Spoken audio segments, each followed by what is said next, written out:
All right, ladies and gentlemen, if you could take your seat, we're going to get started in about 1 minute.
All right, good morning, everyone.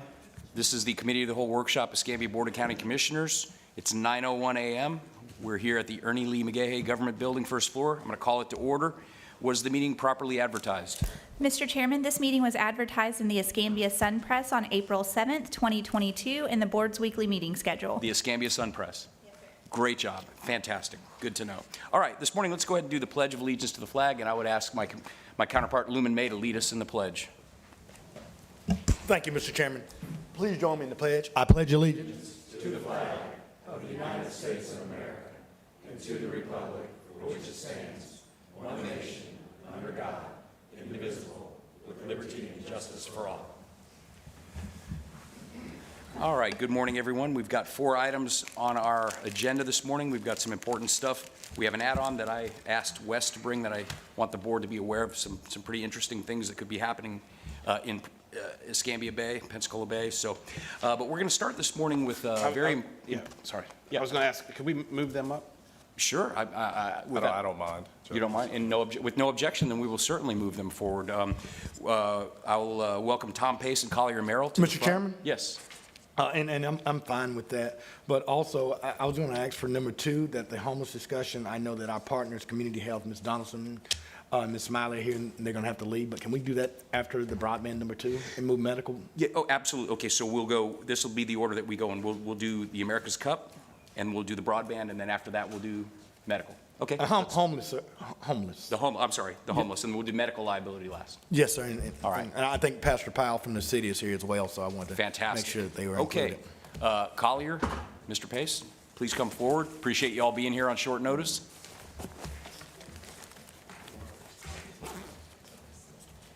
Morning. Good morning, Mr. Chairman. Commissioners, I appreciate it. May I approach and pass materials? Please, by all means, yes. And I'll go ahead and distribute these. Thank you. I appreciate that. Thank you. Yeah, that's fine. So you got enough for the board here. Good morning. I appreciate your time. In introduction, my name is Tom Pace Jr., lifelong resident. Family dates back to 1757 here.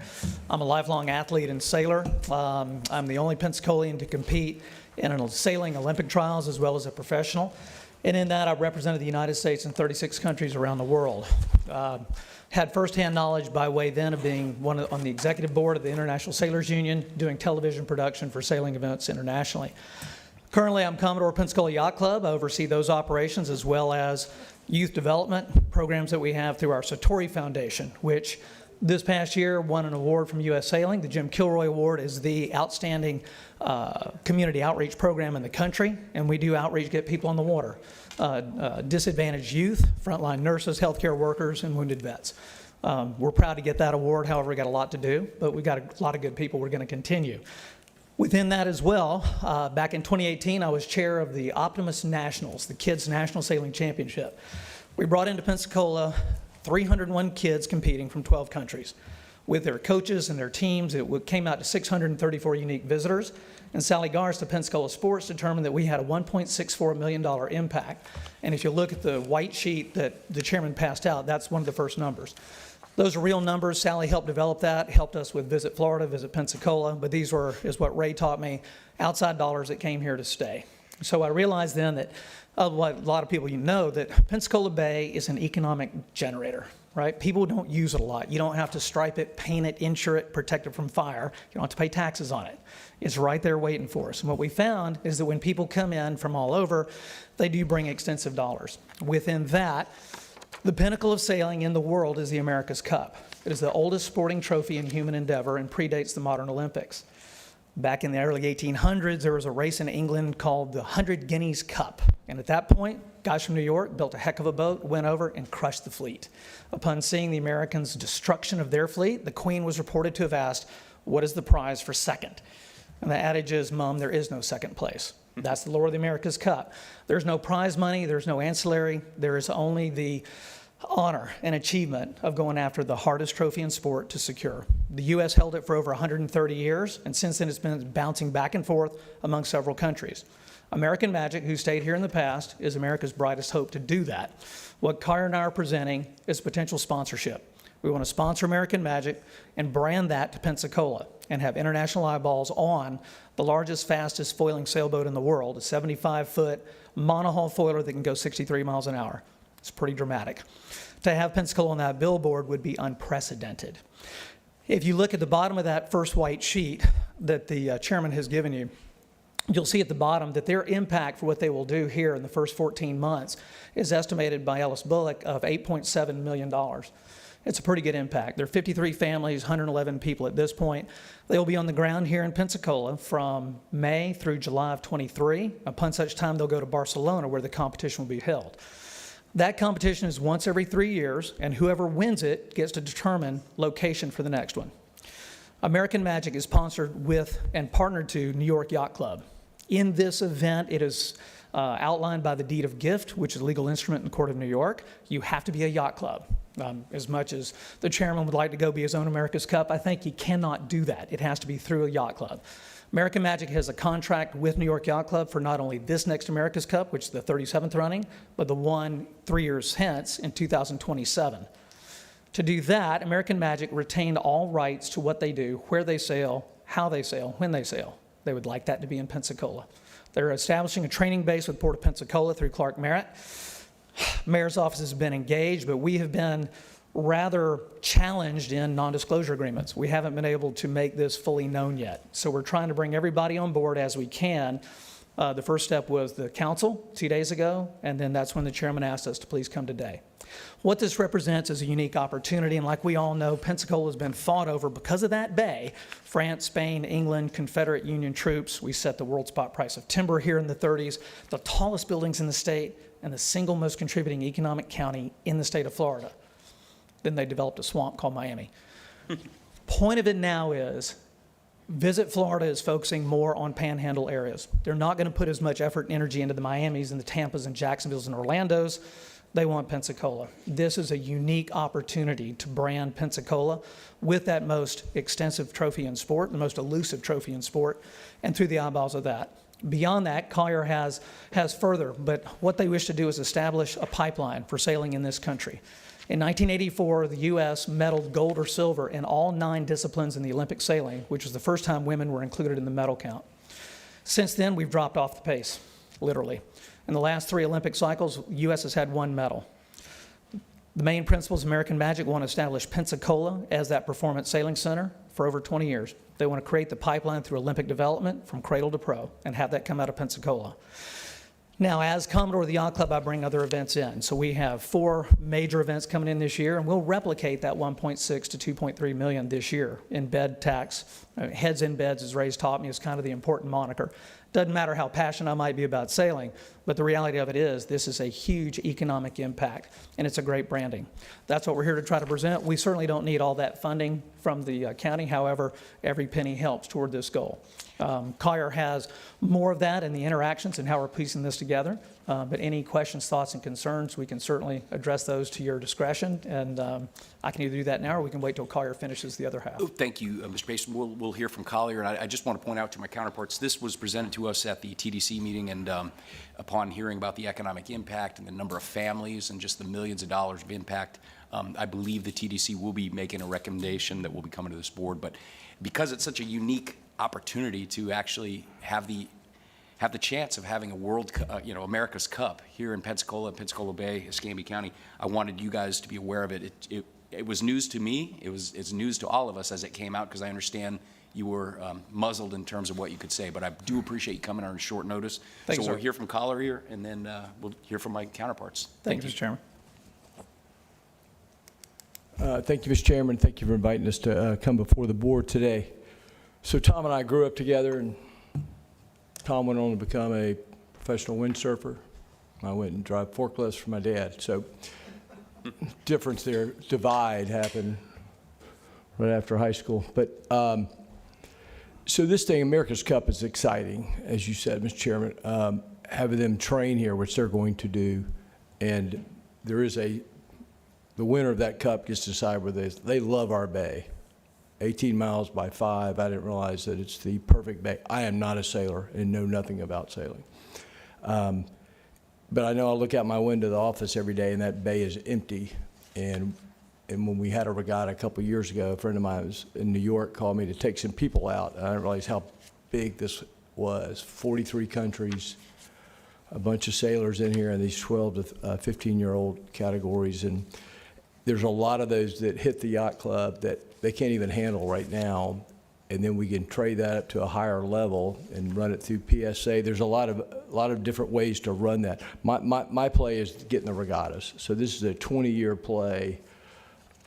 And how can we really get that bay on the map? And we talked to Dr. Harper about doing economic studies and all that. But he said, if you had America's Cup, or the challenger to America's Cup, which is American Magic. Now, anybody in the U.S. in a yacht club can get a boat and try to compete internally, and then somebody will represent the United States in America's Cup. I did learn that much. But at this point, that's, if you remember a few decades ago, a bunch of them, Ted Turner, a bunch of them were all competing to get to that cup level. Well, American Magic's going to be it for the AC America's Cup 37. But them training here over the next year and a half is what lights our bay up. And they'll be spending their own money, and that's what we're looking to offset some of that. But it's really a marketing play of what, and they'll give us some marketing, their sales, stuff like that. But what we can do, start getting the junior tryouts in here in the Olympics and regattas that come in here and spend a lot of money. And just like we go after the other basketball and the soccer, I'm looking at what we can do with that. And that's when they first brought me into it. Very exciting. Now, we couldn't say anything. You know, they were still figuring out what they're doing at the New York Yacht Club to get where they could train elsewhere down here, which we met with the owner. By the way, sailing is the richest sport in the U.S., in the world, I should say. I used to think bill fishing was, sailing knocked that out. So I think that's why I'm not in there. But the people that are in that level, you know, the guy that owns the boat, he's spending $110 million to race this boat. But he's trying to get us to help cover some of the expenses down here, which we said we would. And while we couldn't talk about it at that point, we just kind of gave him a handshake. We did the best we could. So that's one of the reasons we're here. They were loading that boat up, if they hadn't already, Tom. In New Zealand is where the race was before. So they're loading up the current America's Magic, all their equipment on a tanker for $1.4 million and sending it to Pensacola Port. And it'll be here in about, if it leaves this weekend, in about 3 weeks. And that'll be a big press announcement, what they're kind of trying to hold everything. And we said we kind of got to get out there and start talking about it. But so they're coming back, and they're going to train here much longer than they did before. And if you didn't see it before, and I still don't know how it works, but it goes up on a foil at 10 knots and it goes 50 knots. And how it does that in 10-knot wind, I don't know. Somebody still has to explain that to me. But it's exciting to watch if you've seen it go across there. But the more we get that out there of what they're training here, how great our bay is, of my play is 20 years, 30 years down the road of getting these regattas in here. One thing the America's Cup Committee put out that they want to get more people into sailing and get that more diverse. And it's one thing the Yacht Club, I helped them with the fundraiser in the fall of getting the people that normally couldn't sail for whatever reason. They have access to it, and getting youth out on the boats. The Satori program, which Tom talked about, it's a great program. But that's how I got involved. I got it right off the bat. I met with Dr. Harper. explained to him, he said, oh, I see it, of what we can do to line that out. Now, long-term play, which is not what we're looking at, we're help funding with is, maybe they get some Portland, maybe they get some Triumph money down the road to build a facility here and start making boats and sails. If you look at their website, how many people, hundreds and hundreds of people that are involved with this one boat. And that's that way in every country in the world that are competing for this. But sails and fiberglass, all of it, it's crazy. So they dictate what kind of boat's got to be. New Zealand has. They're going to use the full boat again. And everybody's got to conform to that weight and size, and then it's up to them. And they got spies all over the place looking at other people. I said, we got spies looking at y'all's boat? And they said, yeah, but we got spies looking at their boats. Wow. So this race, America's Cup 37, will be off Madrid.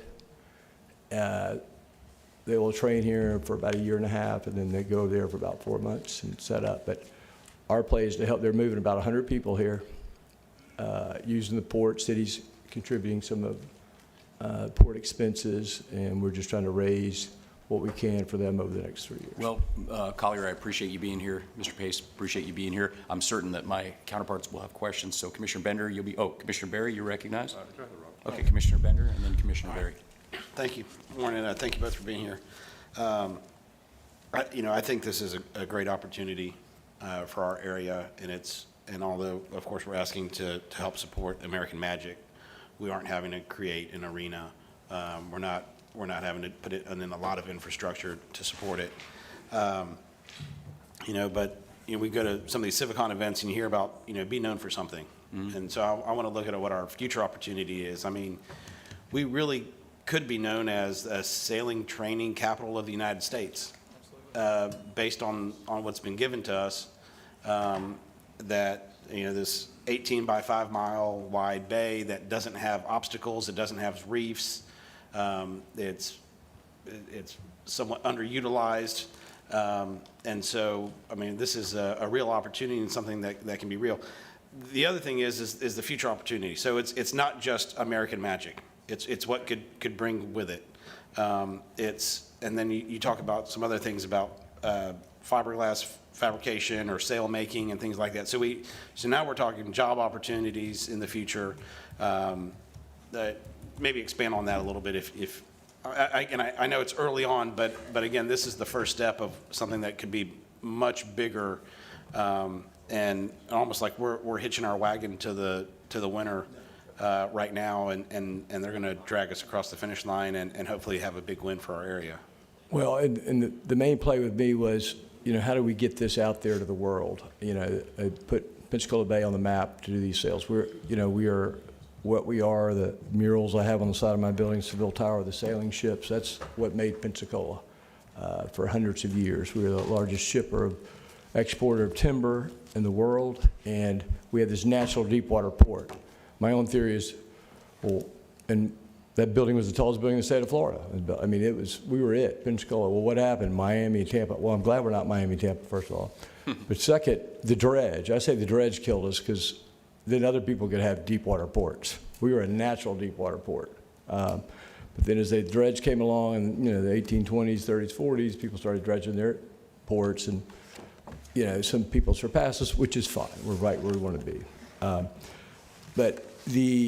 So we get that back to where we came from. It's a clean industry. I've talked to some of Mr. Kirchenfield's people about, maybe there's some other money there in the BP funds, because this is a clean sailing. We're getting away from oil, which is kind of the purpose of BP. Getting people in here, just like PSA's done a great job of getting these other tournaments in here. That's how I look at these racing regattas that'll come in. They spend a lot of money. And so then on top of that, and this year they were even trying to pull it off. We were running around talking to Bell Steel and others of manufacturing the boat that they already know they got to make, but they run trainers and all kinds of stuff with it. Just couldn't pull it off this time. But long term, the city's agreed, I'm probably saying stuff I shouldn't, to give out, they might lease some of the port land and let them build a facility there that then can make not just exclusive use of the Magic, but the America's Cup Challenger, but to make these boats, make smaller boats, make all kinds of stuff. And that's where also I said is Triumph could get involved with help some of that infrastructure down the road of a long term. But even if we didn't get that, which I think we create our own little boutique industry with that, the races are there. And we need to get the organization to move that forward and bring people in here.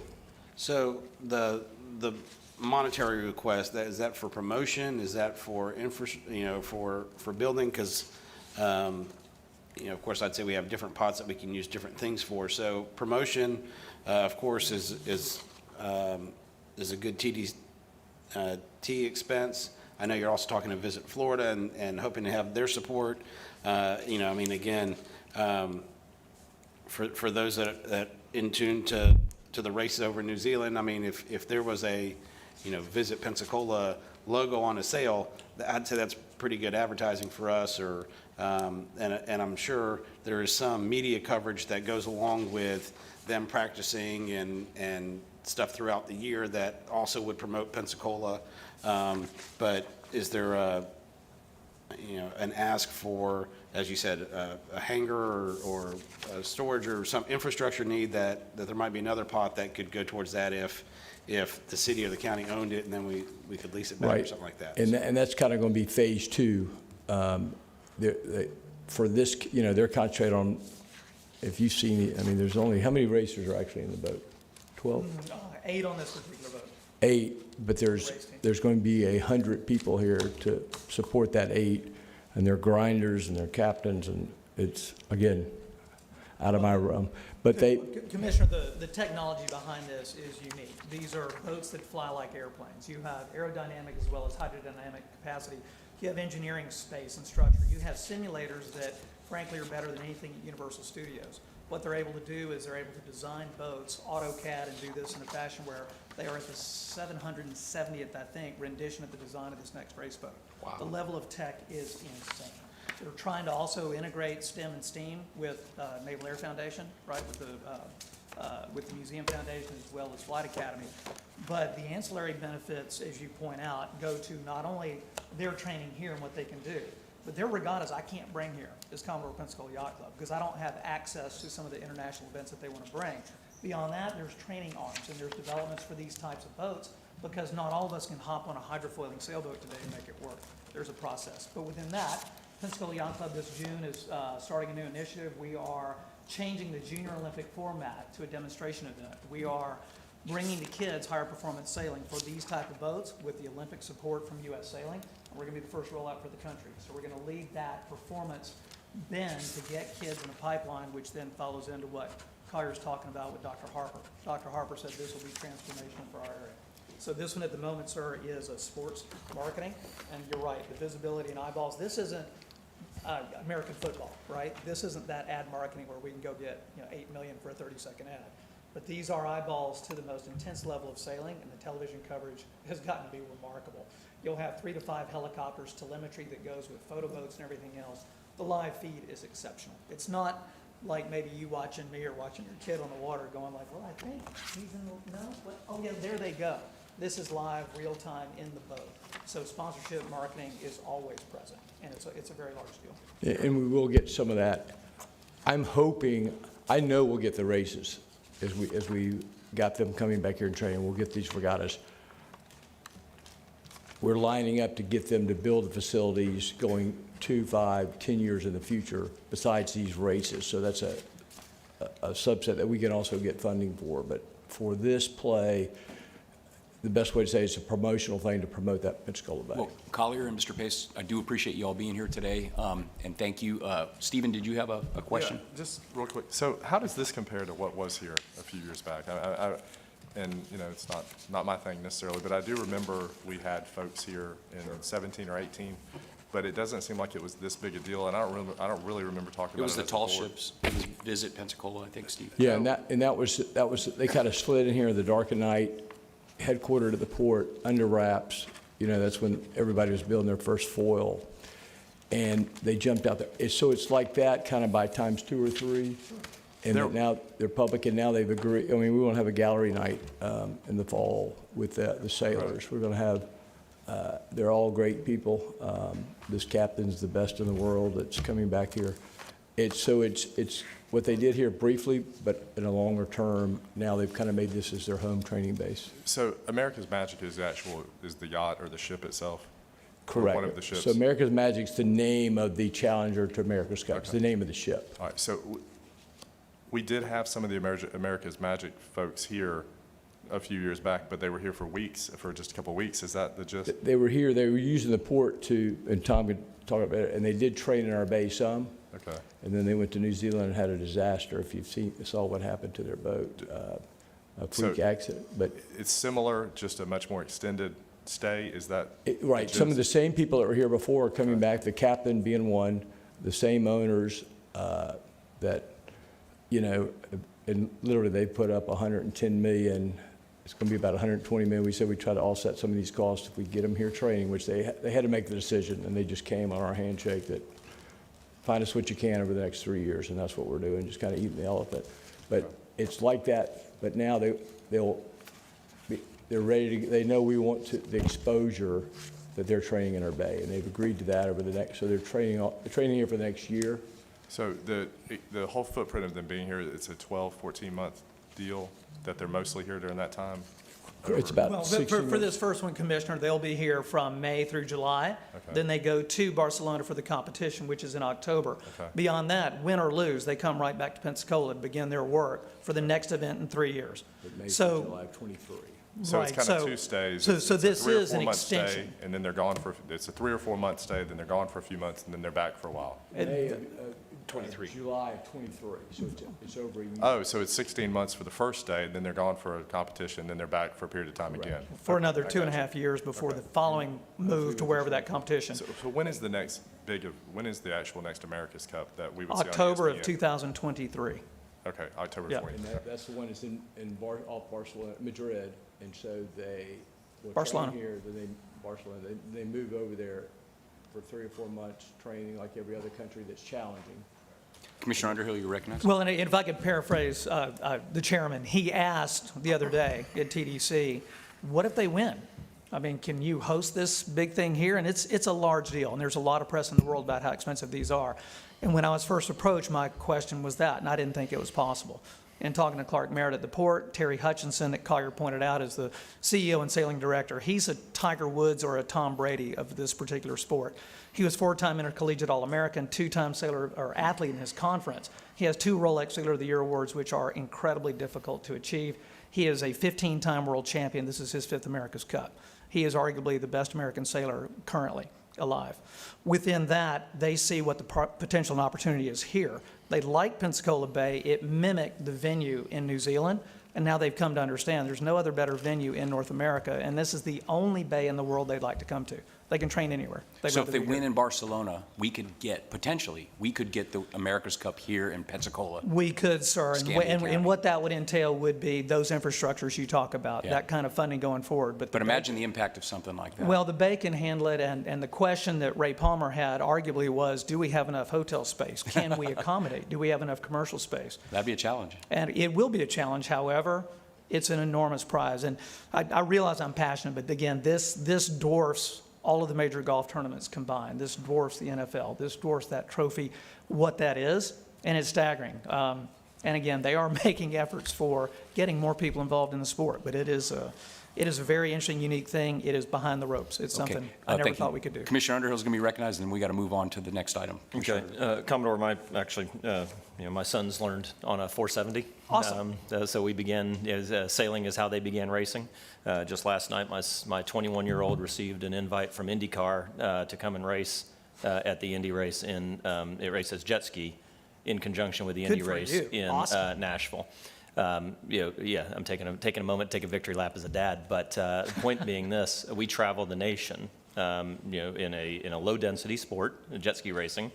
This is a low-density sport as well, and oftentimes enjoy the benefits of cities like ours that provide, for us, and I've seen the good, the bad, and the ugly of how that's done.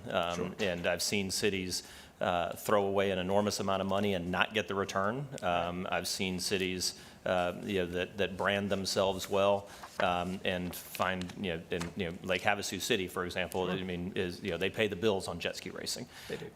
So, I'm very interested in having a much more detailed conversation with you about, and the balance of where the monies come from, where they go. I was the first person on it. This is very important to me. I used my discretionary funds to help sponsor the US ODA races that were here back in 18 at the yacht club. So, I can see it as I understand it as a valuable, but the ask here, the lift is huge. It is, which again is why I went to my buddy Collier, because That's where we realizing all- his that's where experience riding a everybody- forklift was way better than mine at this. That's where everybody goes when there's a big financial lift. But I'd like to spend some time with you and really go over the Certainly. details of how this can be, because the big, we always look at the big, maybe what the big win is. Could we get the America's Cup here? Maybe so. You don't make any of this kind of decision based on that. No. You make these kinds of decisions based on what is actually tangible, and so I really do need to get a much more detailed conversation with you. And we will have that, and again, this is a 5-year commitment at minimum. And Understood. again, what their principals have said, they want to establish Pensacola as a legacy for sailing, sailboat racing in the United States. And they are very serious about making this their Okay. home for the next 15 years after the Second America's Cup in Tracking 25. that, Commodore. Thank you very much. Thank you, I sir. look forward to taking the conversation offline in the interest of time. Connor, if you would get the Commodore's information before he leaves, and I'll reach out to you. Mr. Chairman? Yes. And I Just one wanna quick say- question to call you. What's the entity that's running this? Is this the Sports Association? I mean, who's the local point for this America's Cup training? The Who's the- entity, what's the local entity? The Say local- if we're funded, who are we funding? Who's the local contact? The local entity that we'd be funding. Well, I think it's going to be PSA. They found that out on Tuesday. You know, They found out. I'm sure Ray Palmer wants to hear that. actually, I talked to Ray on Monday about it because we weren't supposed to talk. And finally, I said, Tom, we've got to talk. They're loading this thing up. The guy's committed to send it here. It's costing $1.4 million just to put it in this tanker. And me and you get a boat, go over there and get it, Lumen. But $1.4 May million take you a while, brother. to load up and come 21 days. It's the longest they go into the Panama. It's crazy. But as Commissioner Underhill said, it's exciting. And we've shared scout stories before, but I took my troop out on the Lynx, an old sailboat that was here one time, 1840. It actually used to ship wood out of Pensacola. And we were there, had the scout troops, and the America's Magic boat sailed by. And everybody on there wants to be a sailor, including my son now. Like, wow, Yeah, look that's at pretty this. cool. And so I think the crew of the Lynx got a little discouraged. 'Cause Well- we're putting around, they're like, this thing sailed by us. But it's just, it gets it out there, and it's we got a great bay, and I didn't realize how great it was, so this guy started telling me. Well, But I appreciate you, thank you for gentlemen. your time. No, thank you for being here. This is a good way to socialize it. It's out there now. We got the media here, so hopefully we can, going forward, we can better define what your ask is going to be of this board, and we can hopefully all get behind it. Thank you for having us today. Yes, sir, absolutely. Thanks, Tom. Thanks, Collier. All right, next up this morning, gentlemen, we're going to bring forward our broadband Magellan presentation. Bart, you want to be recognized to set the table? And then after that, directly after that, we'll go to the homeless discussion.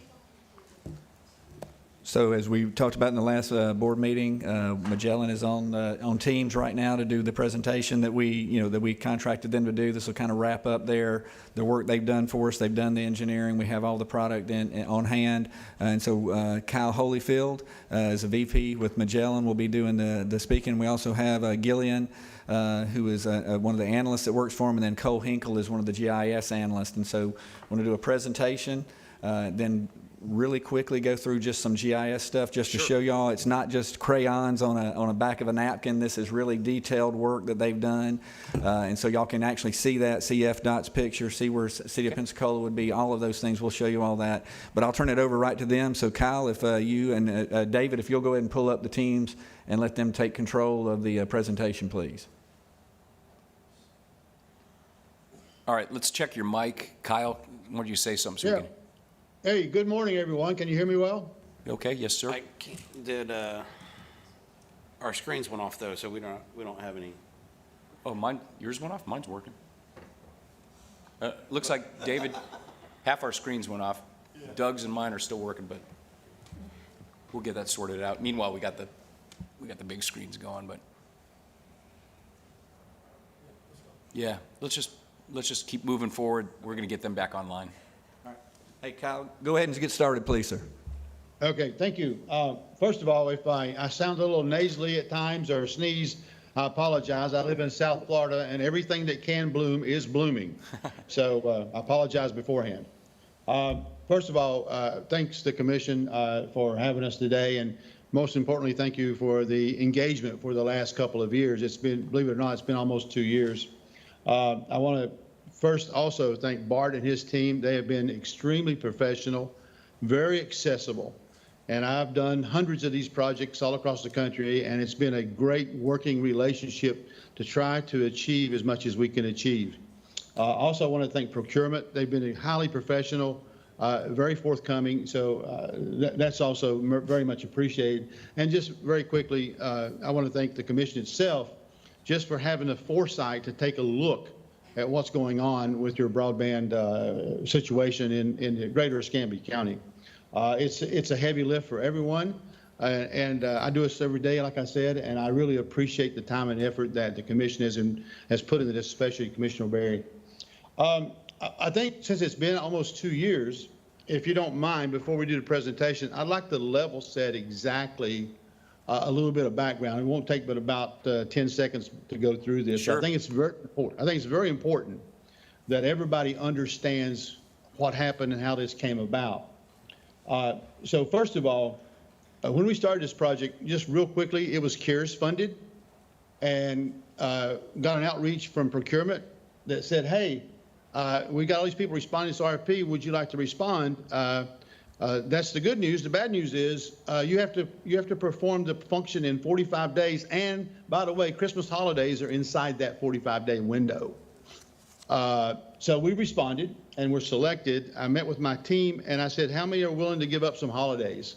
And they all stepped up.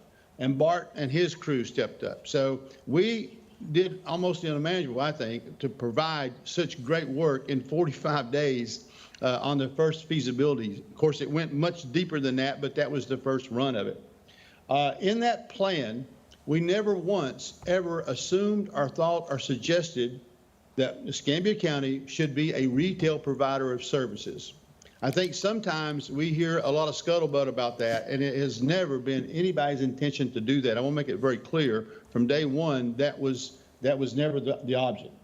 The object was to figure out some way to have an infrastructure that would allow or encourage ISPs to provide those services. As we all know, the payback model for rural America on broadband just doesn't fit modern for-profit companies in every case. So if we can find some way to stimulate that, that would be a good thing. So that was another principle that we went on. Another principle was because at the time, and even today, we have at least 3,000 households minimum in northern Escambia County that really has no connectivity, which was a huge problem during the COVID and continues to be a problem.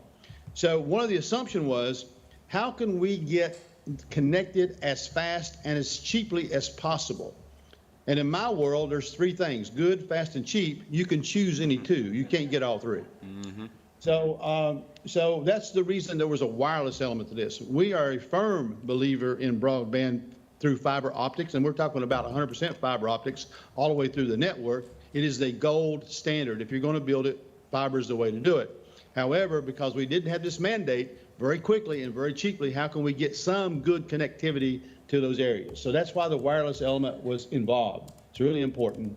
Also, there's been some scuttlebutt about, Magellan makes money off the build. We have no relationships with any vendors, never have. We're totally independent and we are neutral, and we always do that because we want to deliver the most unbiased information to our clients, which are you. No, we don't have any relationship with any vendors. Okay, so that's very important. And we would never make any money on you building anything unless we were chosen to be like the project manager or something.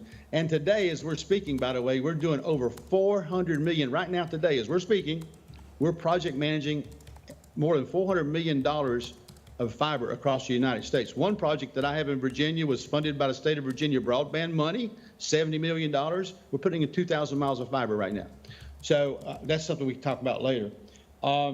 So I think it's really important that we have a level set what started all this and where it came from. And now I'd like to go through the presentation and talk about, you know, the results of the feasibility study, what was derived out of that into the business plan and those kind of things. I won't bore you with Magellan. You know, we're probably top 3, top 5 companies in America that does this stuff, and you can see all the things that we've done. You know that already because we've been with you for like 2 years, like I said. I think the important part is that the ARPA funds for this at the state broadband level are beginning to be released across America. And I would encourage you in any way possible to encourage, pressure, lobby, whatever you want to call it, the state of Florida to get their act together and they got $400 million sitting in their coffers from the federal government today for rural broadband initiatives. Georgia has done it already. We're building $100 million in Georgia right now. Virginia has done it. We're doing $150 million in Virginia. Texas has done it. We're doing it all across Texas.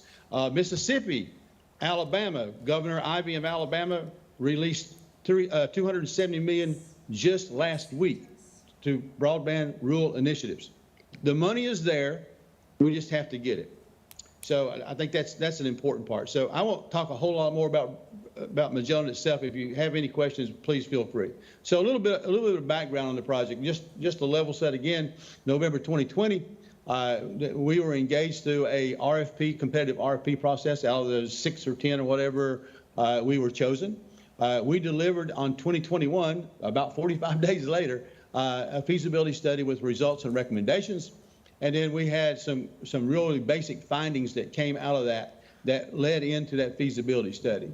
One thing that we found was that there was almost no redundant, reliable broadband in substantial parts of the county, not just the northern part, but there are a lot of places there just wasn't reliable broadband. We got a map that will show you that a bit later. Speaking of mapping, by the way, real fast, we have Jillian Violette, who is an analyst that's with us today. She's running a slideshow for me. And Cole Hinkle, I think Bart said this, he is the director of our engineering design. I asked him personally to be involved in this. And so he's going to show you some really detail. At the end of, if we have time, we'll try to go through that. So realizing that there was a lack of real competition, there's 2 things that happen when you have a lack of broadband: access and affordability. And both of those are tied to not having enough competition. So we wanted to figure out some way that the county could use its assets and resources to help develop competition. So one of the things we thought about and put together in the feasibility study was the county operated a facility, an infrastructure. Counties, governments, municipalities, which, by the way, I retired from a county municipality, and we built fiber everywhere. You are good at infrastructure, building roads, building schools, building waste treatment plants. You're really good at infrastructure. Not so good at retail, but you're really good at infrastructure. And everybody trusts you for those things. So this is an infrastructure project. So what we found also is that a very low percentage of businesses really had true broadband services. If they were a bigger company, yeah, they could afford it and they had it. The small businesses that wanted to grow and relied on the internet, they really didn't have the kind of connectivity they needed, and the survey work showed all that. You can go ahead if you like that. So speaking of the survey work, this is just a very simple map of Escambia County. This is a summary of the feasibility study. There was a perfect storm that happened in there, in Escambia. We had an unforeseen COVID pandemic lurking around the corner that nobody saw, and we had a lack of connectivity. The red dots, if you look at the red dots scattered across the county, represents in the survey speed tests that were done by users on their own broadband network that showed the ones that are less than 25 megabits down. And the old definition of broadband under the FCC was 25 down and 3 up. That's going to change very quickly. Matter of fact, when you access the new federal dollars to do a broadband, you're required to provide minimum of 100 down and 50 up. So that whole standard now is really gone to the wayside because the demand is so great. And also a lot more emphasis now on upload, because all these applications that everybody's running, including Teams, it requires a great upload. So this shows you the pockets of connectivity problems all through the county. Continue on, please. So based on the study results, the study demonstrated that residents and businesses, they had a high demand for high-speed internet. It was absolutely critical for them. The study demonstrated and confirmed that a lot of areas were either underserved or unserved. The county desires to promote that connectivity to meet the needs of those underserved residents. Can I just aside here? This is really important. We were chosen by the U.S. Treasury Department, specifically the Federal Reserve. We have a 3-year contract with them. Jerome Powell himself, when we were chosen, said, one of the biggest economic drains on America's economic footprint going forward will be lack of connectivity, and the Treasury Department wants to get involved in that. And we've been working projects all across. We started out in the Southwest with the Federal Reserve and putting together ways that we can get communities better connected. So it's even at the highest federal level, they understand what the economic impact is by not having this. The study identified about 3,000 and underserved residents just basically in the North County. That's not residents, but households. The county desired to both retain and expand business economic development for your community, and the county desires to reduce your operating costs in any way possible and enhance better services for your citizens. Continue. So recommendations from the study indicate that the county should build its own broadband network, however we could do that, to connect county facilities, which would reduce costs and give much better connectivity, including redundancy, and offer wholesale fiber leasing to promote greater broadband services countywide. The network should achieve the following. This is what we said the network should achieve. Enable government functions to function by reducing the barriers to utilizing and reducing the cost of digital services. Bart and his team, as time goes on, will have more and more opportunities to apply applications that will make it easier for residents to interface with their government. Those will require bandwidth, no doubt about it. And those residents are going to require bandwidth on their side to be able to take advantage of those engagements. Enable competitive offerings and innovation in telecommunications to reduce barriers to market entry. New ISPs that wanted to come into Escambia, they look at the cost of the capital cost and they look at the payback model and they go, nah, I don't think so. I'll put my money somewhere else.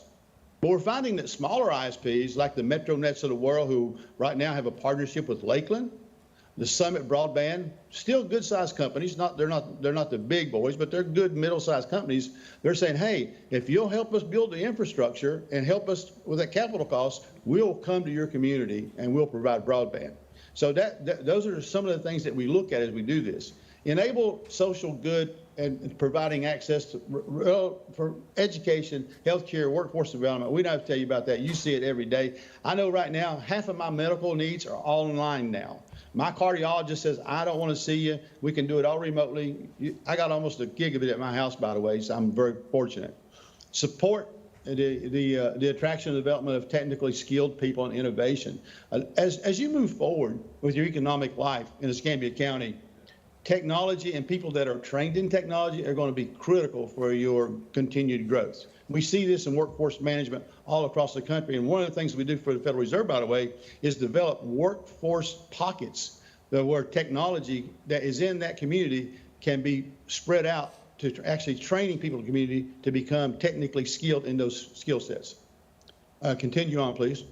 And I can go as slow as fast as you'd like, Commissioners, just let me know. No, I think you're doing well. Okay, Escambia County estimated network cost. So when we finished up this feasibility study in 2021, you got to remember when it was, we had an underground network of 288 heavy, reliable fiber count. That would give you enough fiber that for at least the next 20 to 30 years would meet all your needs on broadband. And by the way, Moore's Law is in effect with broadband. Every 5 years it doubles, okay? The fiber mileage that we came up with in the feasibility study, which was a conceptual design, was 185 miles. We were going to connect all county facilities, all 97. Therefore, we're reducing the cost of those operations of those facilities, with the ability to also serve those 3,000 underserved in North County through this wireless network that we had put together. Also, the ability to serve about 2,000 additional residents along the backbone of that fiber. Within 500 feet of the fiber backbone on both sides of the fiber, there are about another 2,000 homes, especially 10 mile north road. There's about another 2,000 that we could have picked up, and there's about 700 businesses that would be on both sides of that fiber for an ISP to look at the revenue generation through that. The estimated capital cost of all that through the design, through the conceptual design, was $22.9 million. Continue, please. This is just came out of the conceptual design, out of the feasibility study. As you can see, 185 miles of fiber. Fiber backbone would be serving towers in the North County, and you can see the towers outlined on the map. They will serve at least the 3,000 homes that have no connectivity up there. And you can see the county facilities, 97 of them. The red would be the county, community centers, and county parks. And by the way, as you know, Bart and his crew put in Wi-Fi services for a ton of facilities under the old CARES Act and got that done extremely well and extremely quick. And so they also understand infrastructure. So you've got a really great asset there. So that's what that conceptual diagram looked like as of January 2022, excuse me. So Escambia County Commissioners Act. So what you accepted the results of the broadband feasibility study, and you authorized ARPA funds for design engineering based on a conceptual design out of the county's $62 million of ARPA funds. A more detailed business plan and refinement of costs with a real bill of materials required to be shovel ready were also authorized and delivered. We delivered all that. This prepares the county to seek further grant opportunities in preparation for the next round of federal broadband funding. The $400 million that has already been allocated and sitting in Florida's coffers somewhere is there for you. Shovel ready is a big deal. When you apply for any grant for anything, especially in this arena, the ones that are ready to go and build the fastest go to the front of the line. So even though this doesn't guarantee you're going to get the money, it certainly guarantees you that you're going to get the points that are associated with being shovel ready. So to kind of jump ahead a little bit, what we provide for you is a complete construction package now. When you go out to RFP to build this thing, if you decide to build it, you hand them this package, they can do everything they need. It's all designed and laid out and ready to go to meet all those needs. So that's what happened in mid-2021, if you remember things like June or July timeframe. Continue on, please. Out of that, we put together network design elements for you, the aerial and underground placement requirements, fiber optic routes to establish the right-of-ways, the easements, the permitting, all that stuff. We did all that. The distance and the slack locations of all the, right down to the little pedestal that we're on this 220 miles. We've got it all in there. Placement of fiber distribution hubs, sizing of the fiber, the qualities and quantities that you need, splitter configurations, density within fiber distribution hubs, fiber optic splicing points, equipment locations and requirements. The reason I want to talk about that is, as Bart said, this is just not a crayon lines on a map. This is very, very detailed. And I know that at the last meeting, someone made the comment, well, I don't want them to travel here if it's going to cost us a lot of money, and so on. I want everybody to understand, including the taxpayers. When we responded to the RFP for this work, everything, including all travel expenses, were included. We have never charged the county a dime, and we've had several people there several times. Matter of fact, when we did this design work, we had a crew of people that stayed there for over a week and walked every inch of the 200 miles to make sure by GPS, uploading back and forth to Cole's group, making sure that we knew where every road intersection was, where every conduit was, where every corridor was, railroad, what you name. All that had to be done manually, and we didn't charge a dime for any of those travel expenses. We never do. That's always part of our delivery. We think it's an added value. Continue on, please. So when we got finished, and through Bart's efforts of reaching out to other county officials, we came to connecting 127 facilities, not 97. The fiber grew instead of 185 to 220 miles of fiber. And through working with the Florida FDOT, 42 miles of this is in conjunction with what their needs are for their backbone so that we can have some cost sharing. We'll talk about that later. This has the ability to easily connect with all the Pensacola sites, all the way over to the Barrier Islands, if you see, all the way down to Santa Rosa and over to Gulfstream. Gulf Breeze, excuse me. So that's what the That's the representation of what the fiber design looks like today, including connectivity to some of the city of Pensacola sites if they want to tie in and build to it, Santa Rosa if they want to tie and build to it, and down to Gulf Breeze. Continue on, please. So detailed breakdown of current design. So again, 127 facilities. The new current construction costs went from like 23 million to 29.2 million. And I broke it down for you so you really understand where that came from. First of all, we had huge increases in inflation in the last 12 months. Conduit, which is PVC pipe, went from 58 cents a foot, and we're buying millions of feet of it now, by the way, 58 to $1.80 a foot.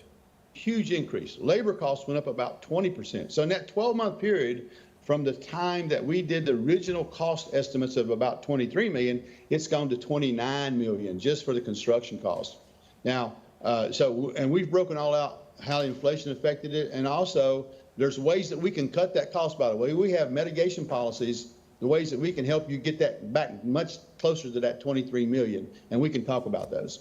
So estimated network breakdown, the construction management and project management over the it's an 18-month build, we figure, was about 1.1 million. Construction labor is 18.3. That went up like $2 million over last year. Materials and miscellaneous went up about $1 million and some dollars. It's 9.8 now.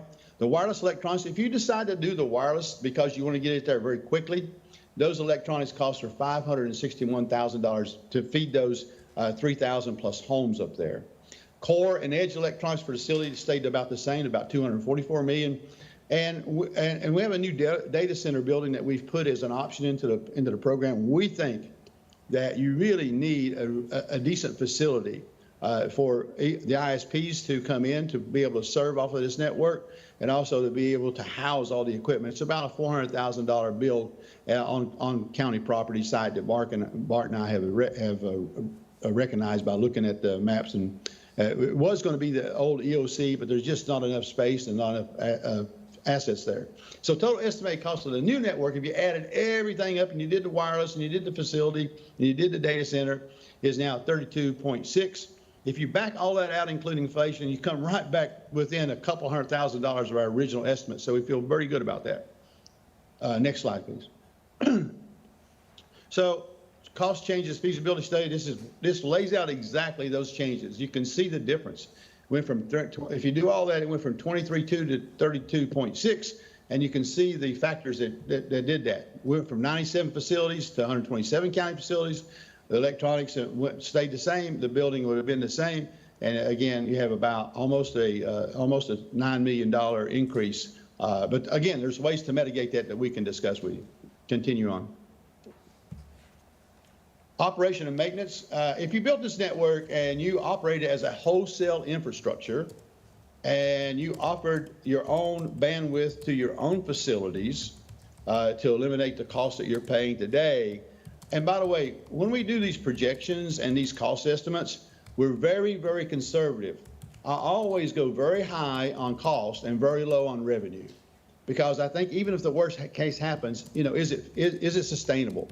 Because we don't want to just give you a project. We want to give you something that's going to be sustainable. And if it's not, we will tell you, hey, this is not going to be sustainable. Don't do it, or figure out a different way to spend those funds. So we are very cautious about that, and we've done tons of these. So total cost of the O&M expense of the network and providing facilities to your own self and 24-hour, if you had 24-hour-a-day operations, you're sitting at about $836,000 a year for all the operations, including all your transport bandwidth, this is, by the way, this is a full 10 gig network. So much more than you have now, and will service you and can grow to 40 gig with almost no expense. So this will service you for a long time to come. Next slide, please. So internet versus current provider services. So here are the differences on a county-owned infrastructure versus an ISP's infrastructure. So full two-way gigabit service. County would have it, yes. It doesn't have it today. Redundancy in this model, county network, all white would be full redundancy. In the storms, in accidents, whatever you want to say, the county will always be up and running. And also is underground. And most of the connectivity you have today to all your facilities is not underground. It's on poles. So it's subject to a lot of problems.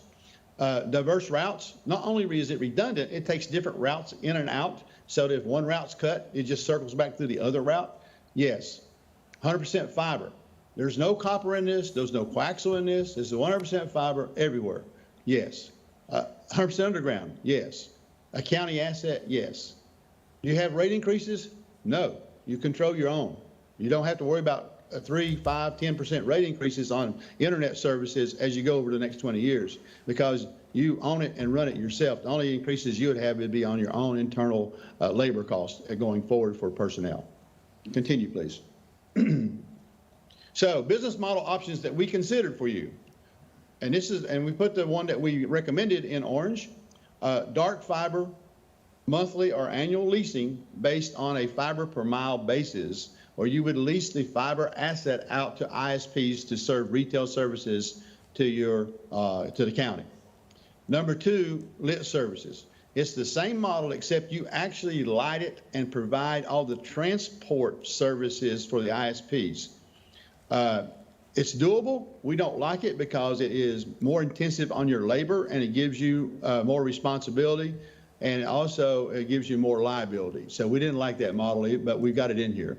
Fiber capital lease, also known as IRUs. This is where an ISP would pay the county a 20-year fee at a highly discounted rate up front. But under an IRU, they own the asset. The county does not own the asset. So we didn't like that. We think if the county pays for it, the county should own it. And then, of course, fourth was revenue share, and we took a look at that. And other current revenue share models, including Google Fiber, which we've partnered with across the country in several operations, there was just not going to be enough revenue share to make it worth your while. So at the end of the day, based on less operations, less liability, less risk, and still providing a facility for ISPs, the dark fiber leasing was the one that we recommend for this particular project. Continue on, please. So let's look, what does dark fiber leasing look like? You'd have to add a little more cost to your internal operations that you have today. We estimate at $66,000. That's why it's in red. Revenue is very low. We think that minimum you're going to lease 2 strands of dark fiber for at least 100 miles out of the 220 miles. And so estimated annual revenue after cost to the county is about $414,000. Now let me say something.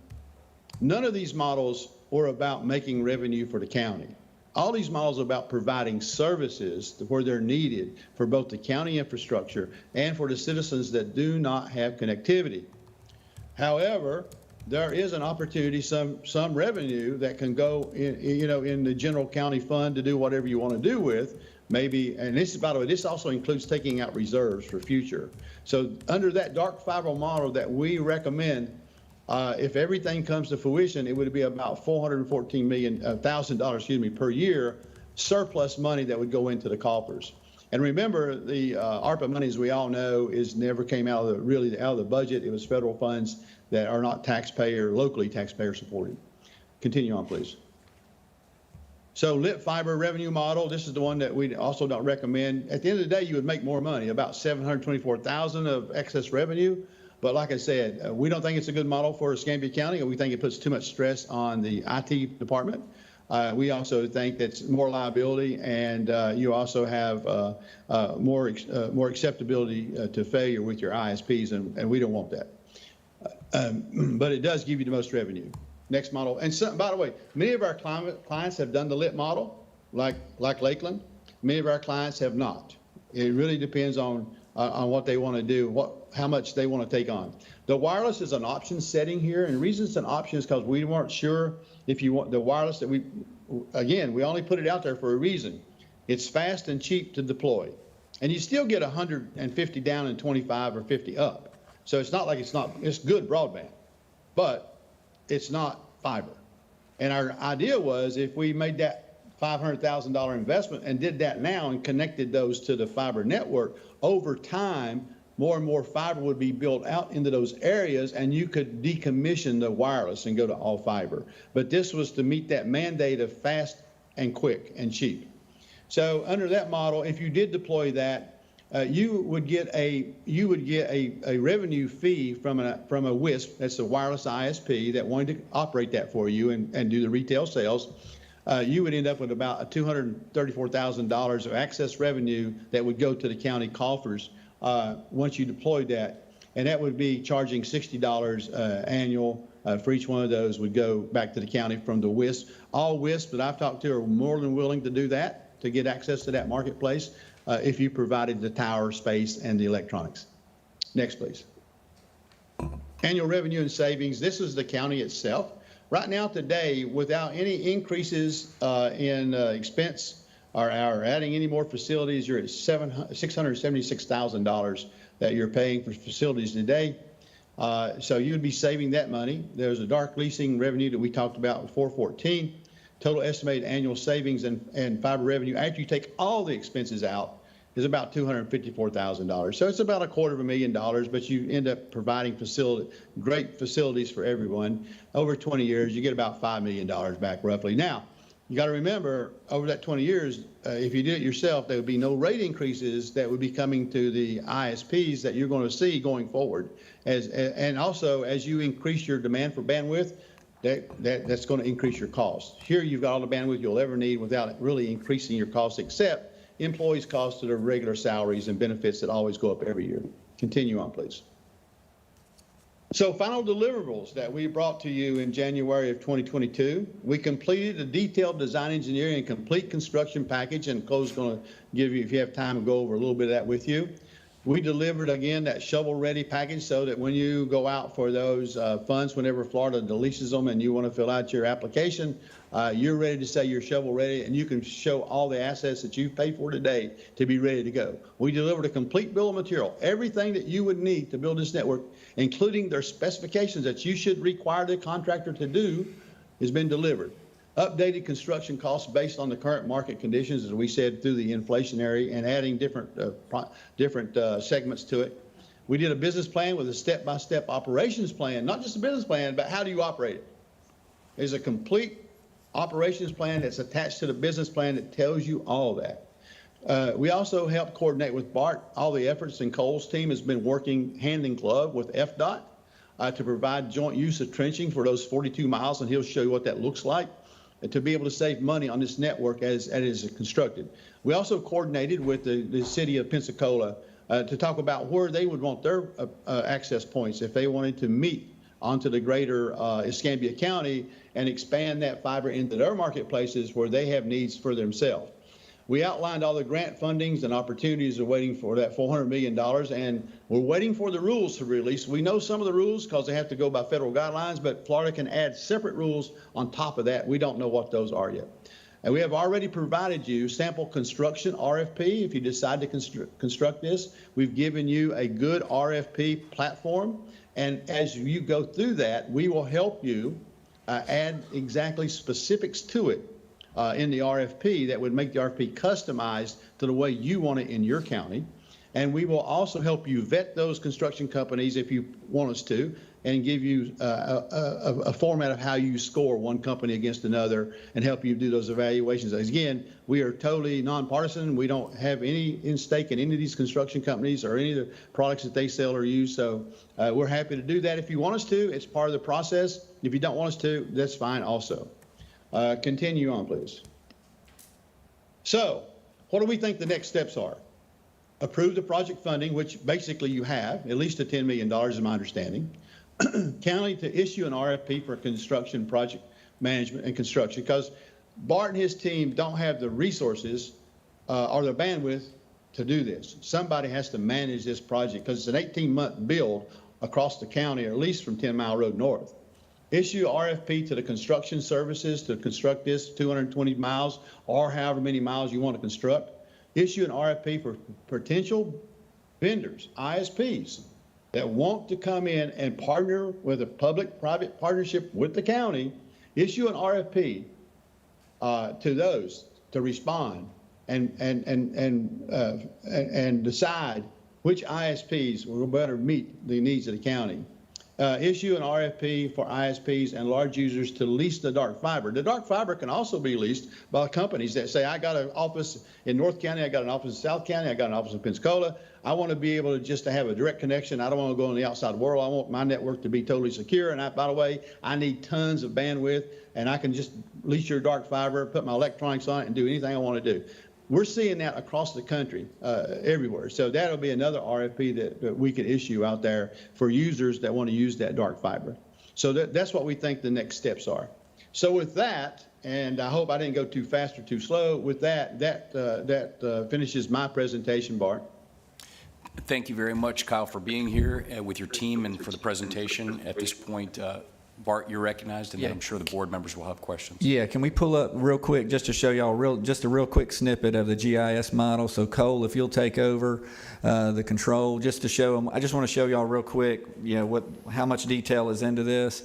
If you look at the drawing there, I know it's tight to see. Cole, if you can spread that out just a little bit. That's the actual drawing that we have designed right now today. Cole, can you bring up in the color scheme with FDOT dropped on there, please? Yes, sir. So basically, the red line shows you the general route for the county. Where you see the green line that runs parallel with it, so along here and through mostly through Pensacola, across the bridge down through Gulf Breeze, Pensacola Beach, then up north towards the Inslee and Ferry Pass, all the way up to Farm Hill and region. There's the green line, that is the FDOT combination build, and that equates to roughly 43 miles. And so what we did when we started here in the FDOT in the beginning of the project, FDOT was not involved. We had talked to them, and then we found out that they actually had a build of themselves. And so we took their design and laid it on top of ours, and it was almost to the T. And so Cole and them started working with FDOT, and we really tried to hone ours into theirs so that we could partner with them, do dual trenches, dual fiber, all of those things. And then one other thing, Cole, just throw up real quick the handhold so you can see that when they went out, they walked like he said, they had a group of people here. I think they had 4 or 5 folks that walked every mile, put where the handhold would have to be. As you can see along the path, that's every spot they've got, so that the package that we can give to a contractor, basically it's like an architectural design that they would then go build. And then one more, Cole, real quick, just show them. The other thing we did is we did talk to several of the other outstanding constitutionals. So the property appraiser is in on ours. Tax collector would be taking care of this.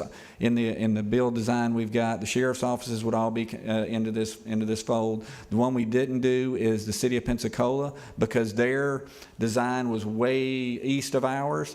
But as you can see, the blue line there is the city of Pensacola. It's a preliminary design for them. We told them we actually made our network to where there's 2 tie points. So if they get ready to do this, we've already got the tie points where they could come in and tie in on their network and bring that network into the fold as well. And so that's there, that we've given them a basic bill of materials. I think their cost was about $10 million for what they wanted to do. We have not heard back from them on that. But I just wanted y'all to see that, a lot of detailed work has been done in that. But that is, I think that is it. So we'll open it up for any questions at this point. Commissioner Underhill, you're recognized. Thank you, Mr. Chairman. Mr. Holyfield, you mentioned that you've done this kind of work for many counties and municipalities, right? Yes, sir. Do you have an idea, can you just give me roughly an idea now, but I'd like to know in detail, the recommendation that you're giving of recommending that dark fiber leasing as our preferred COA? How often is that your recommendation in the ones in these that you do? Probably about 40 to 50%. Okay. To make sure I understand correctly from what was briefed here, it's your belief that we could reasonably run what you just showed on the map using this dark fiber leasing model, that we could reasonably run that with 4 FTEs, is that correct? I do. And you believe that's at a total cost of $836,000? I do. Okay. Kristen, I don't mean to put you on the spot, but I mean, Cox Communication runs runs stuff like this. Can you just what does your gut tell you about those numbers? Does that make reasonable sense? Who are you asking that, Doug? Kristen? Kristen, would you come forward? I mean, if you'd like to answer the question, otherwise it won't be on the record if you answer from the bench. So are you willing to come forward? It's your call. Yeah, I think. If you're going to answer, you got to come to the mic. It has to be on the record. But of course, you don't have to. Just because he calls you doesn't mean you got to come. No, I appreciate it, and You're thank you, recognized. Commissioner Underhill. So currently, Cox Communications has about 350 employees here in the Gulf Coast area. Okay, good. So running something of that size with 4 FTEs would you consider that to be outside of industry standards? Industry I norms? think it's lower than industry standards. Okay. Kyle, how do you respond to that? Just to be clarified, Well- No, Kyle's recognized, and then you, Bart. Okay, Kyle, go ahead. you recognize Kyle. Well, there's a huge difference between dark fiber and retail services. Dark fiber, this is all underground. There is no electronics. Cox has to have electronics everywhere. They have to put stuff in the house. They got to put stuff in the business. They got to have truck rolls. They got to have all this stuff. All you really need, first of all, it's underground, so therefore you're not subject to pole attachments and all those kind of issues you deal with. So all you really need is people to monitor the network, and if there's a break ever, which would happen very seldom, if any, maybe somebody with a bulldozer digs up a road or something, and then you would dispatch a contractor to go out there and repair it. There is no retail services at all. All you have to do is make sure that the dark fiber is available for an ISP to put their electronics on it, and as long as it's available, that's all. It's not lit. You don't light it. It's like, put it this way, you build a toll road, you don't fix the road, you don't do anything with the road, you just charge people to put their car on and drive. All right. Okay, Commissioner Underhill? so thank you very much for that. Can you give me, and it doesn't necessarily have to be now, but if you could please provide me via email some examples of communities that are doing that and achieving what you're proposing with the low number of employees that you're proposing? Sure. Just All right, yeah, Bart? Yeah, just real quick. So just to kind of level set, I understand exactly where you're coming from, Commissioner Underhill. If we were doing to the home, I agree. No way we could do it with 4. So as you all know, I told you all this before, when I was with Gulf Power, we ran a transport network. We had fiber, a lot more fiber than this, going from Escambia County all the way to Bay County. I had a total of 7 technicians who supported every bit of the fiber, and it was all OPGW, which is on transmission lines as well. So we supported every bit of the fiber, every bit of electronics, every phone, every substation. So we had 130 substations on top of that about 250 miles of fiber that we supported with 7 technicians. 4 were located in Santa Rosa and Escambia County. 1 was located in Okaloosa, and 2 were in Panama City, Bay County. Now, again, a little bit different. You're talking about 288 count versus 98, but that's why I do believe, because I questioned Kyle very closely on this, but if we're just supporting the dark fiber model, I do believe 4 could do it. Because again, if a fiber's cut because we're ringed up, it's not an immediate got to go fix it right now, because it immediately switches and goes around the ring. So it's not like I have to have them online. Whereas in Cox's case, if that fiber gets broke, they're losing 400, 500 customers. I don't know their business model, but whatever it is, that now they've got to get in there at the middle of the night. We would have that luxury not to have to be Johnny on the spot. You'd have to have 2 breaks where we'd have to make it an emergency to get there. But I understand your concern 100%. Okay, thank you, Director, for the answer. The question, though, is to Mr. Holyfield. Can you give me some examples of communities who have gone down the path that you are recommending to us? And you'd mentioned that you do this for many, and that 40% of them, this is the path that you take.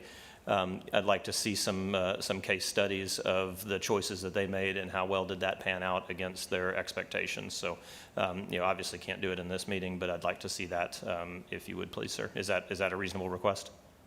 Yeah, I can provide that. One that you can talk to immediately is Lakeland, Florida. You give them a call over there. They've been doing it for about 10 years. Okay.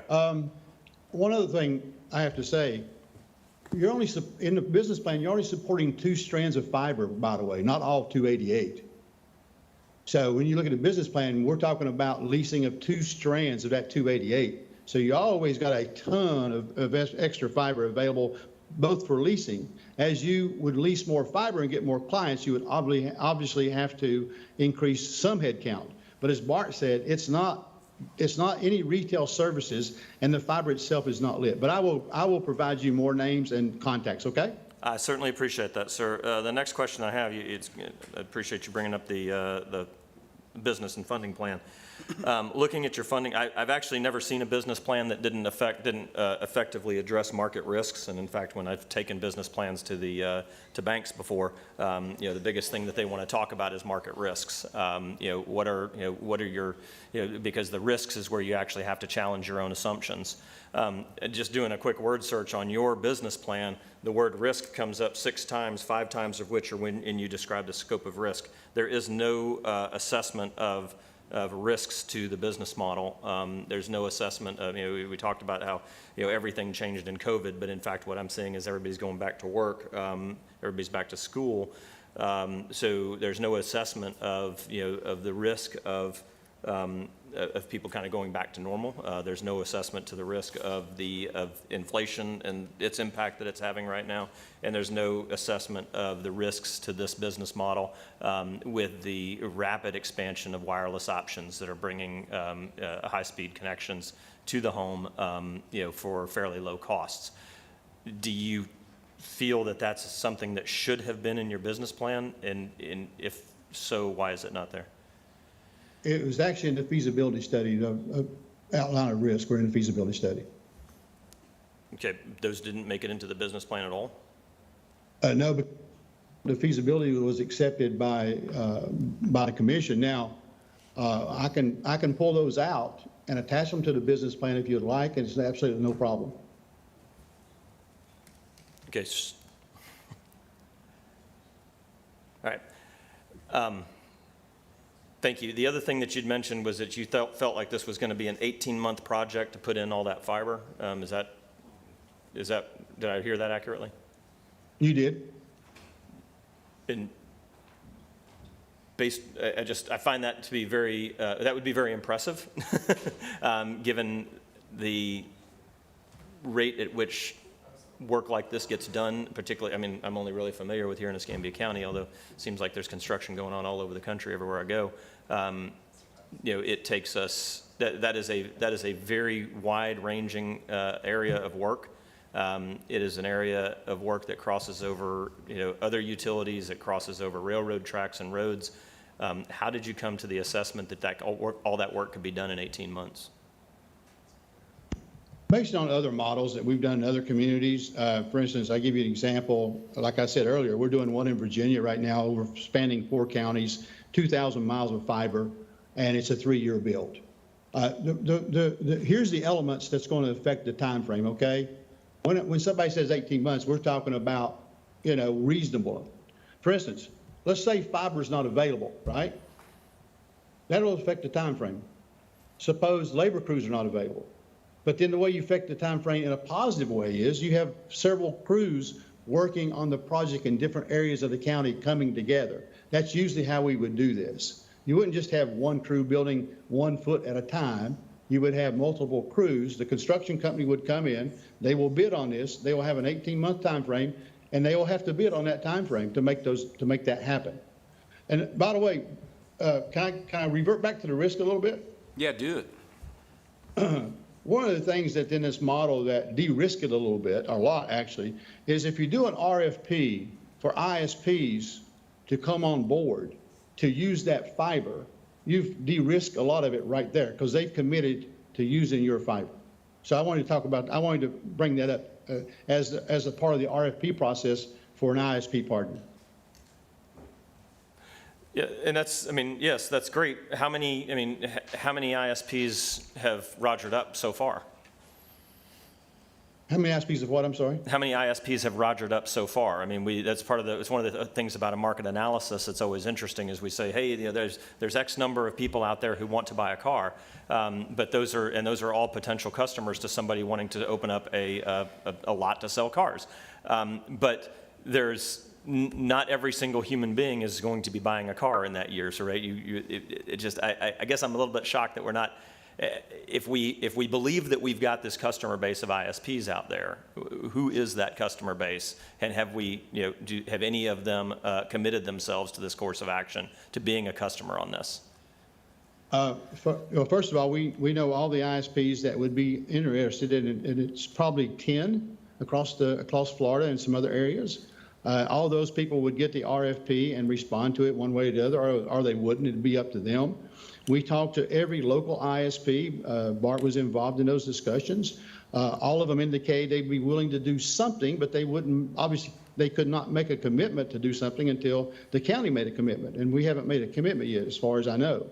I know that in the last commission meeting, Cox representative stood up and said that they were willing to partner and get the $10 million and go do it. That's what I understood from that conversation. I could be wrong. Maybe he didn't say that, but that's what I heard him say. So it sounds to me like there is some indication that there is a market. Okay, but no letters of interest, no letters of no definitions of what they would be interested in, other than they're interested in having a talk?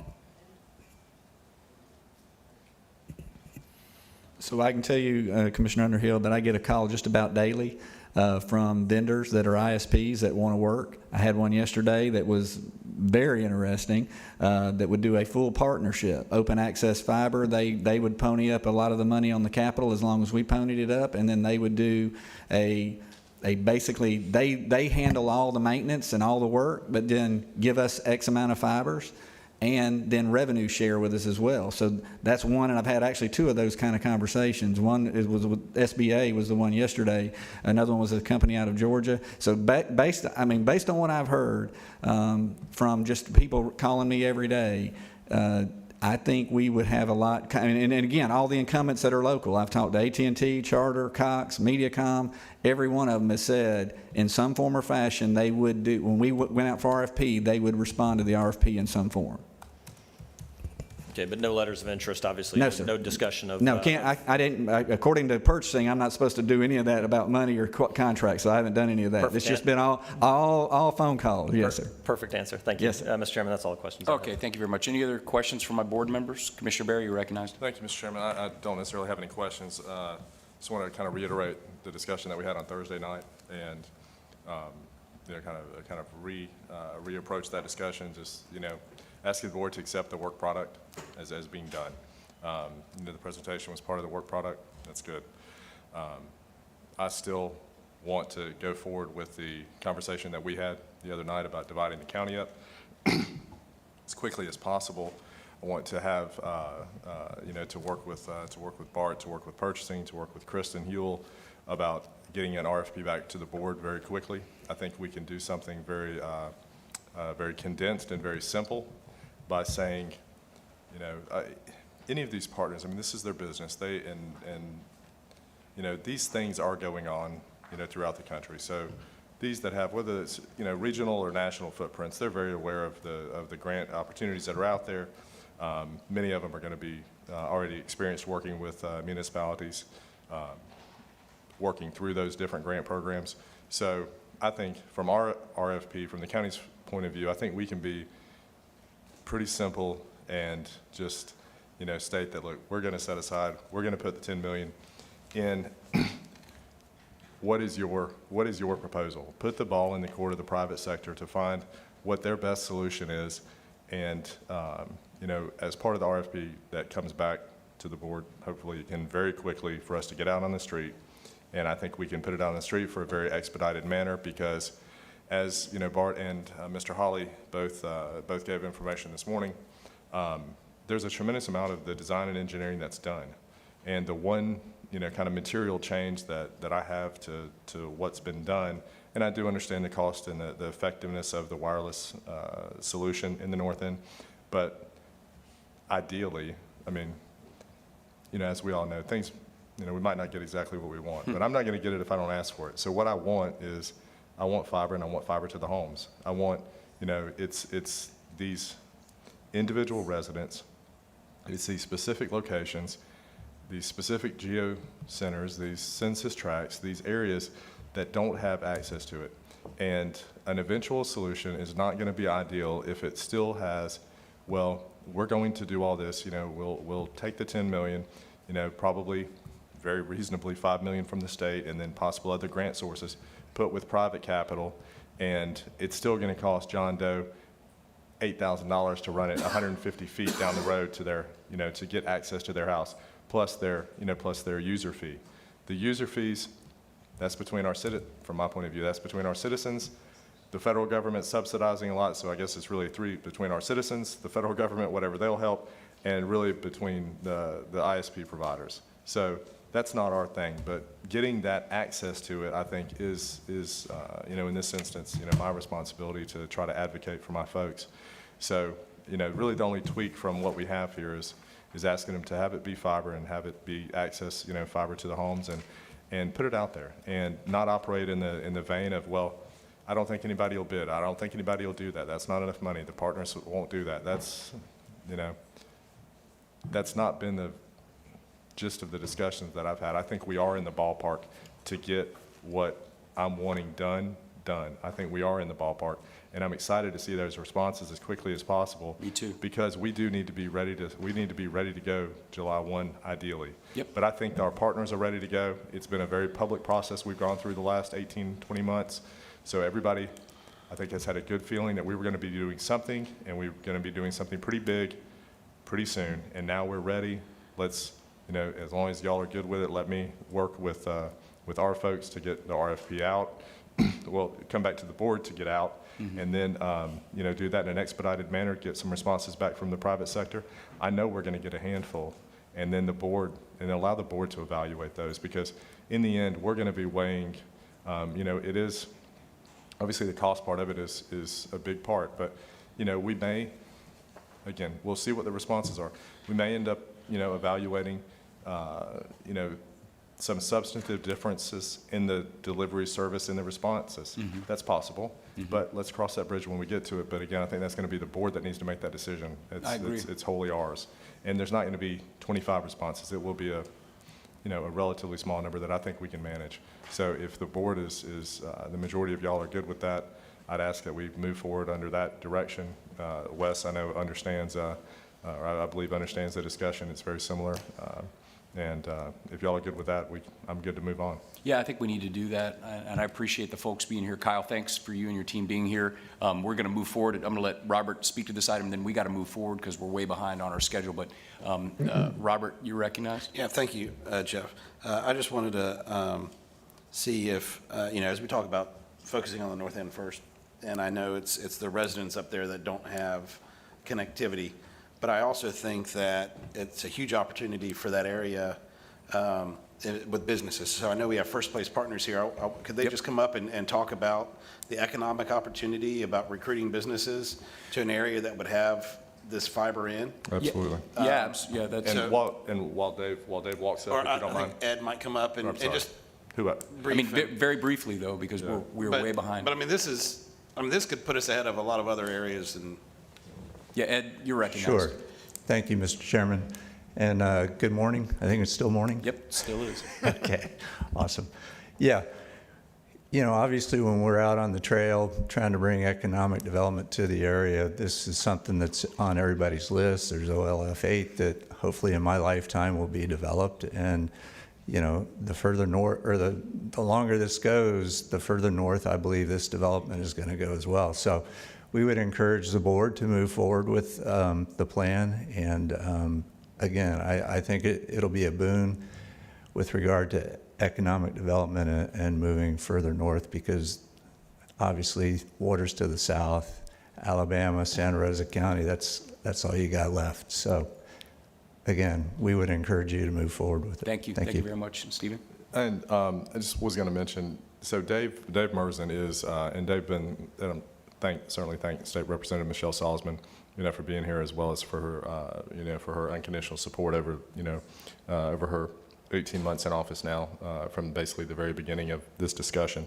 But Dave Merzen is, I believe, has been kind of designated as a local point person for our local technology team, which is a big aspect of accessing the grant funding through DEO. Yep. That's one of the boxes that has to be checked. I want to thank Dave for his willingness to provide support there. So, yeah, it's a big aspect, and I think it's great that we've got private sector, kind of a mix of public and private sector, that's going to be working on that local technology team to have a lot of those direct interactions with DEO that, we may not have personally. Absolutely, and I want to recognize Michelle Salzman. Michelle, please, I apologize, I was remiss in not recognizing you. Thank you for being here, and you're recognized. I don't need any recognition, Commissioner. I just wanted to echo Commissioner Berry's comments and the sense of urgency. Just a few days ago, I was traveling around the community with the Secretary of Elder Affairs, talking about the community centers and access to broadband, because we're trying to provide tablets through grants at the federal level to give to potential patients that can't drive an hour to go see a memory care physician or what have you.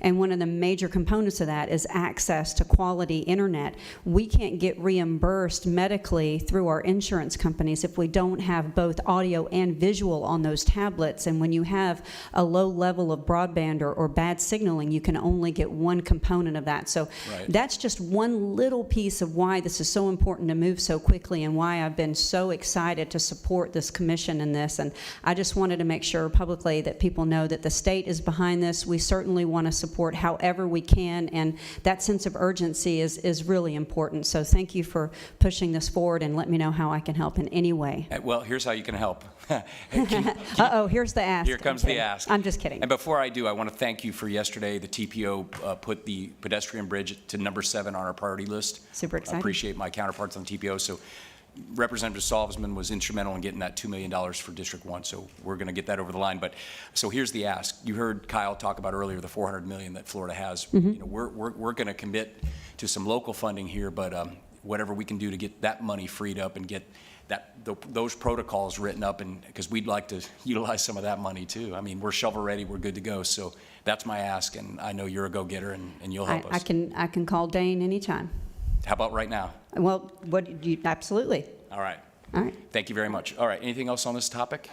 Okay, we're moving. One more point. I'm sorry. Final word. I just want to make one thing, just thoughts on broadband, all right? So one of the things at the end of the day, the 10 million or 20 million, whatever we end up spending, at the end of the day, we got to make sure that we own something. If we just give a vendor $10 million and don't own anything or don't have access to fiber at zero cost, I think we've thrown money away. We'll certainly make that a component. So I think that's one that we got to do. I think we ought to own at least 4 tubes of fiber in that ring. That gives us 48 fibers and gives somebody else 240 fibers. So that's plenty of the share. If we don't build it, we got to seek somebody that's willing to have open access, because if we let a vendor that is already an incumbent or whoever it is, it doesn't bring in competition. So we got to have somebody that's willing to have whatever this fiber is, open it up to no spur disagreement. competition. You're going to add all this to the RFP, and we're going to look at it under a microscope. I apologize. Yes, As sir. I indicated, I'll work with Bart and Kristen. I'll bring you back something that you can work with. Yeah, very good. Thank you, Bart. All right, thank you. Next up, Wes, we've got the homeless. We've got a number of guests in the audience who are here for this topic. We appreciate your patience. We're running long today, but each one of these topics is incredibly important. So, Wes, you're recognized. Yes, sir. Thank you, Mr. Chairman. This is a topic that is being continuously talked about, and I know there's been some meetings here in the local community, and I know we have some resident experts in the audience today. And so as we're moving forward, we decided to put this on the agenda so the board could have a robust discussion and maybe develop a strategy or plan of action moving forward, whether it be a coalition or something with the city. So we put it on the agenda today for just that reason. And we appreciate you doing that, Wes. And one of the reasons that I know that we wanted this on the agenda so that we could schedule something with the city. We know they've done some significant work with a local coalition of folks, but I certainly, we can't talk about these topics outside of these meetings. I want to hear from Commissioner May. I understand there's some initiatives for perhaps repurposing a building and buying a building as a homeless shelter. I do have a special guest here today, Michael Kimbrell, and I certainly want to at some point recognize him for the work that he's done in the space. He's been the only one that so far as I could tell, that's had the staying power to do something successful that works. And so I want to find a way to magnify that. We do have $4 million that we're going to dedicate to helping in this issue. So I'm certainly ready for the conversation, and certainly want to hear from Mr. Kimbrell. We appreciate him being here. Lumen, you're recognized. Thank you, Mr. Chairman, and thank you for putting what I consider a very important but complex issue on the committee of the whole, and I'm sure it won't get justice in the time that we need it, but at least we're starting the discussion. And we'll do it again. Yeah, it's not going away, so I don't think we're going to solve it, but I do know that City Administrator Powell is here, and we've worked together over at the city and underneath the bridge, and so I know we do have our city partners, and we hopefully to hear from him. But in-house, I've been working with Travis and Clara on ideas, and our partner from Community Health, I think Sandra Donaldson is here, I think Sandra Smiley is here. So I would much rather hear from them and then come back at another date. So I know Travis and Claire and Ms. Smiley and I met, and I think Ms. Donaldson, some of the work that they're doing, I think it would be important to share that with the board, and I think that Tim has been working on some things, so rather than us go, I would rather hear from them, and then we could have discussion. So I think I would call Travis and Claire and Ms. Donaldson first, and I know Mr. Mike's going to come forward as well, and you just Absolutely. said. Please come forward, be recognized. We'd love to hear from you. Love to hear what you guys got going on and how we can help from the county's perspective. I think Community Health has, Ms. Donaldson, probably if you would go first with some of the data points that you guys shared with us. And just please, as you approach the mic, just state your name for the record so that we have a record of it. Welcome, and you're recognized. Good morning to the board. Thank you. I'm Sandra Donaldson, and I'm the Chief Advocacy Officer with Community Health Northwest Florida. We're happy to be here this morning. There's been a lot of work and conversations around the homeless. We are a homeless healthcare provider as a federal qualified healthcare center. We are embedded in the community. We are vested in the community, and we have provided that outreach medical service as well as social services for the homeless. We've rolled out our medical van underneath I-10. We hit Washburn, Bright Bridges, anywhere we need to be able to service the homeless. Some of the data that we have in reference to who we're serving, about 73% are between the ages of 18 and 64. We have a significant amount of children that are homeless, 17%. We serviced over 5,200 patients that were homeless. Infectious disease continues to be one of the drivers for us, the healthcare needs, as well as respiratory. Being out and not having, the safe environments of a steady home environment definitely affects our homeless. We just want you to know that we're invested. We continue to be great partners with the county. Yes. Any way that we can help support any type of wraparound services, we're here. We want to continue our partnership as we have thus far, and it's anything that you need in our front, we're here. Sandra, can I ask you a question? I met with the sheriff yesterday on an unrelated topic. We got onto the topic of the drugs and the overdoses, and then I had my coffee yesterday and spoke with Eric Gilmore, and we have a tremendous problem in this community with drugs, fentanyl, overdoses, deaths. How can Community Health, because I know that's a situation that's a problem in the homeless community as well, how can you assist us with that? What sorts of mental health services, addiction services can Community Health help us support to put this out to the community? Yes, we have substance abuse advisors that work with underneath our umbrella. We have a wide of ranges of services under our behavioral health and wellness. We have licensed counsel social workers that work with our patients and members of our communities to help to bring that sustainability. We also work very well with Health and Hope and Yes. Your wife's organization, and they have been fantastic. And being able to partner at that level, so if they have someone that they're working with, being able to refer to us and us being able to refer back. Yes, Sometimes the services are better through Health and Hope, and sometimes it's better with Community Health. Well, you guys have been just invaluable in our fight against COVID, and just appreciate you and everything that you've done. As we formulate a strategy, it's just important for us to know what capabilities that you have so that we can plug people in where they need to be. Yes. We obviously have housing, we have food, and then we have health. Yes. So appreciate you being here. Lumen, what questions do you have for Sandra? So I think that, it was interesting, some of the data points that were shared by your organization, and particularly 28% of the homeless had mental health issues that you treated. And so I think that, there has to be some type of mental health component. Absolutely. And I think Travis will talk a little bit about the drug epidemic. But the diabetes, the hypertension, so those barriers that you face with the homeless, how are you addressing it? If someone's a diabetic and they can't get their money, they can't get the money to get their medicine consistently. I would like to figure out, how do we utilize our dollars, the $4 million, to be sustainable, to not treat them one time underneath a bridge and a tent. question. Yeah. Good so- question. So I would love to hear your recommendation on should we do another gap analysis or what should we be doing? Yes, we recommend another service gap analysis so we can know where we need to be as an organization. In regards to medication management, we are working collectively on a program or a process for the homeless to be able to store their medication with us, because there is problems with it being stolen or getting wet and those type of things. So we're actively working on that. You know, any type of funding opportunities that we can partner to be able to hire leverage our resources through the community, working with the county and with this funding, we're at the table. Absolutely, the substance abuse, mental health, abuse, our numbers were about 28% of those being, to some type of addiction. In our homeless, also, non-double up is about 62%. So that's not someone that's on someone's couch or that's couch surfing, that type of scenario. These are people that are actually street homeless that we're servicing.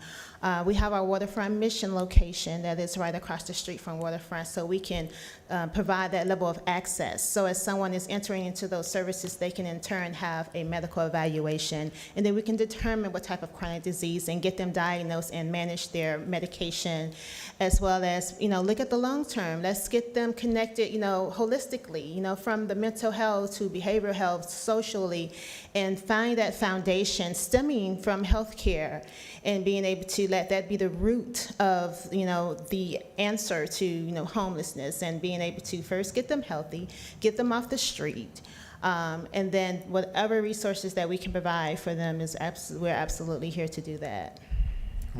Commissioner Bender, did you have a question for Sandra?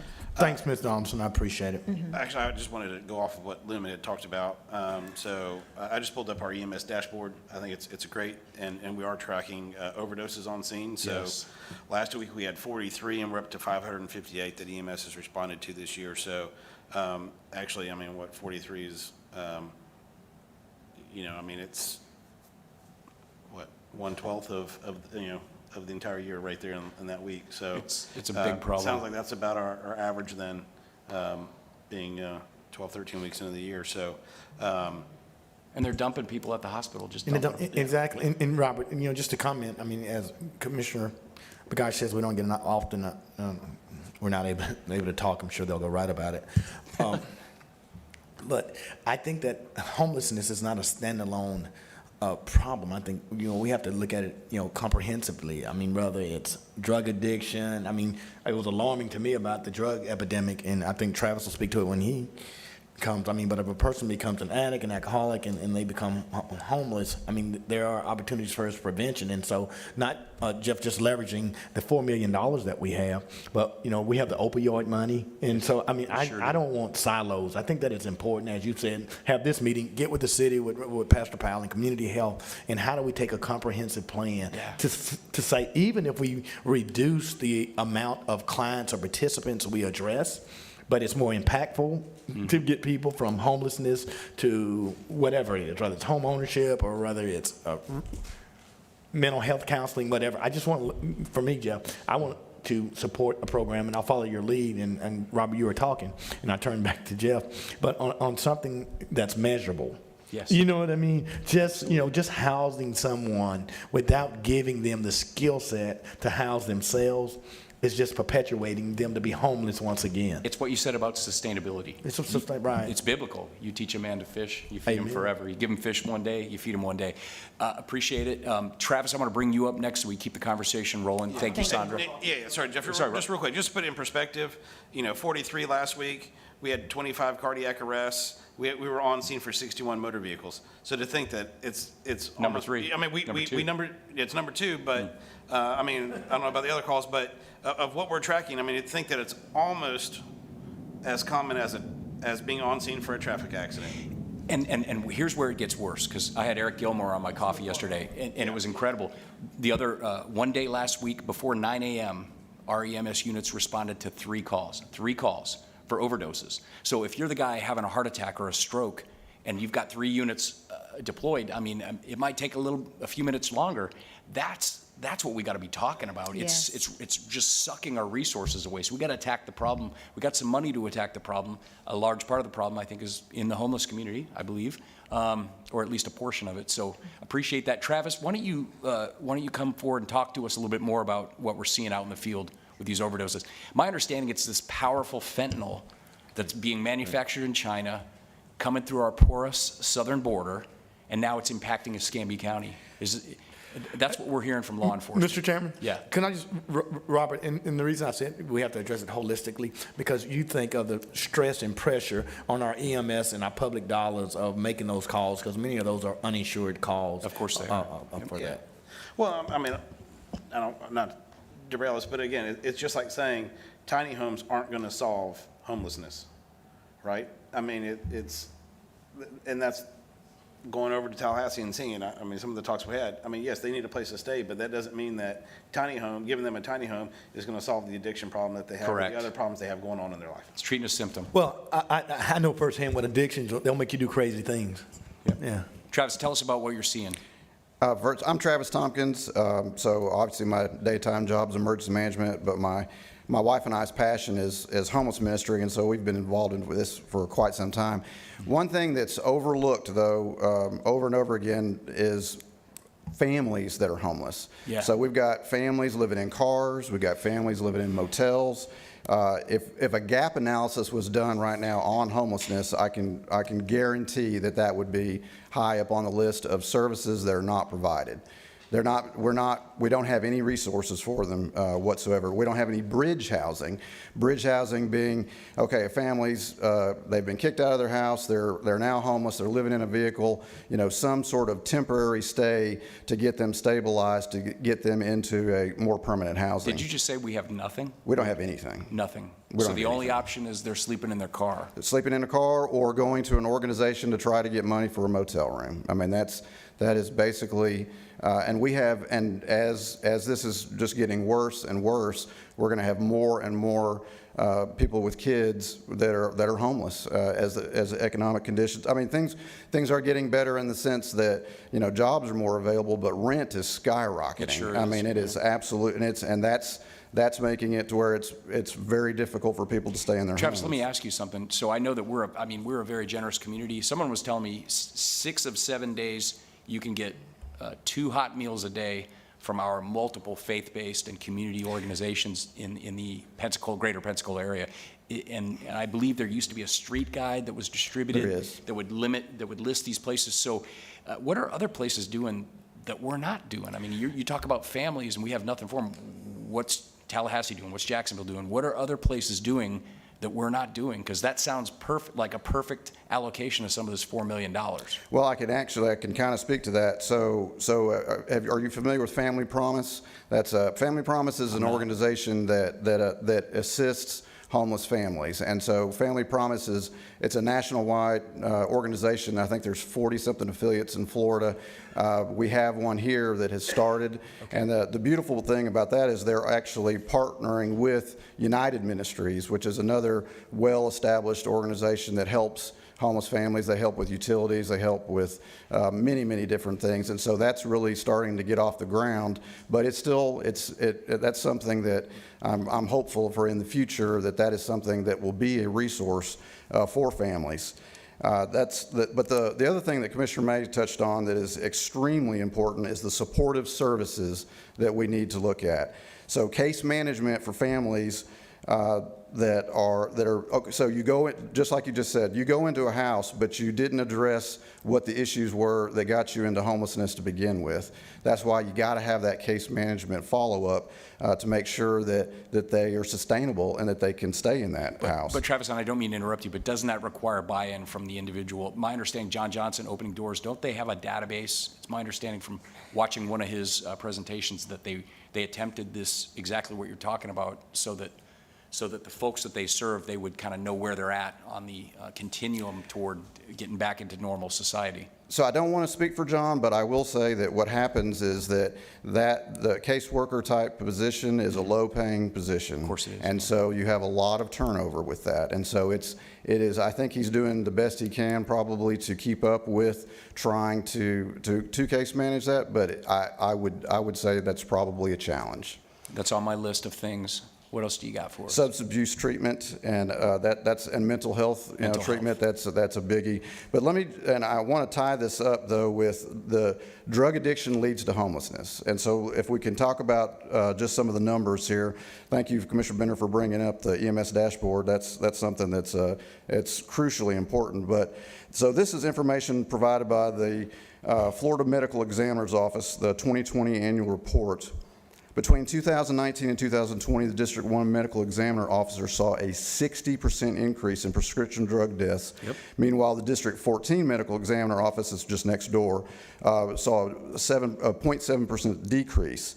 Methamphetamine continues to be the primary drug of threat in the Northwest Florida region by population. The Northwest Florida region had the highest concentration of deaths involving methamphetamines, more than any other part of the state in 2019 and 20. Escambia and Gulf counties had the highest amount of heroin deaths by population in the state. Additionally, while heroin deaths decreased statewide, heroin deaths for District 1 doubled between 2019 and 20. Yep. Escambia County has the highest amount of morphine deaths by population in the state. The high death count may be due to over-reporting as heroin can rapidly metabolize to morphine after ingestion. Mm-hmm. So a lot of those are actually heroin overdose deaths. Mm-hmm. So EMS administered 1,391 doses of Narcan in 2021. Of course, as of last week, 558 overdoses since January 1st, 43 last week. At the current rate, we're gonna double that. We're gonna absolutely double that. Hope and Health Clinic distributed. Health and Hope Clinic. Health and Hope, 1,000 individual doses of Narcan were given out last year. And then they gave 30 other organizations Narcan. Sure did. And so, I think now there's even people going to Hope and Health to get Narcan for family members, for just to have it on them, just because the problem is getting worse and worse, and it completely ties in to everything that we're talking about here with homelessness as well. Yeah, it sure does. No, I appreciate Thank that. Yeah, that's a stark number. Michael Kimbrell, I'd like to call you up and ask your opinion. Michael Kimbrell works at Alfred Washburn. He's also the founder of the Satoshi Forest Homeless.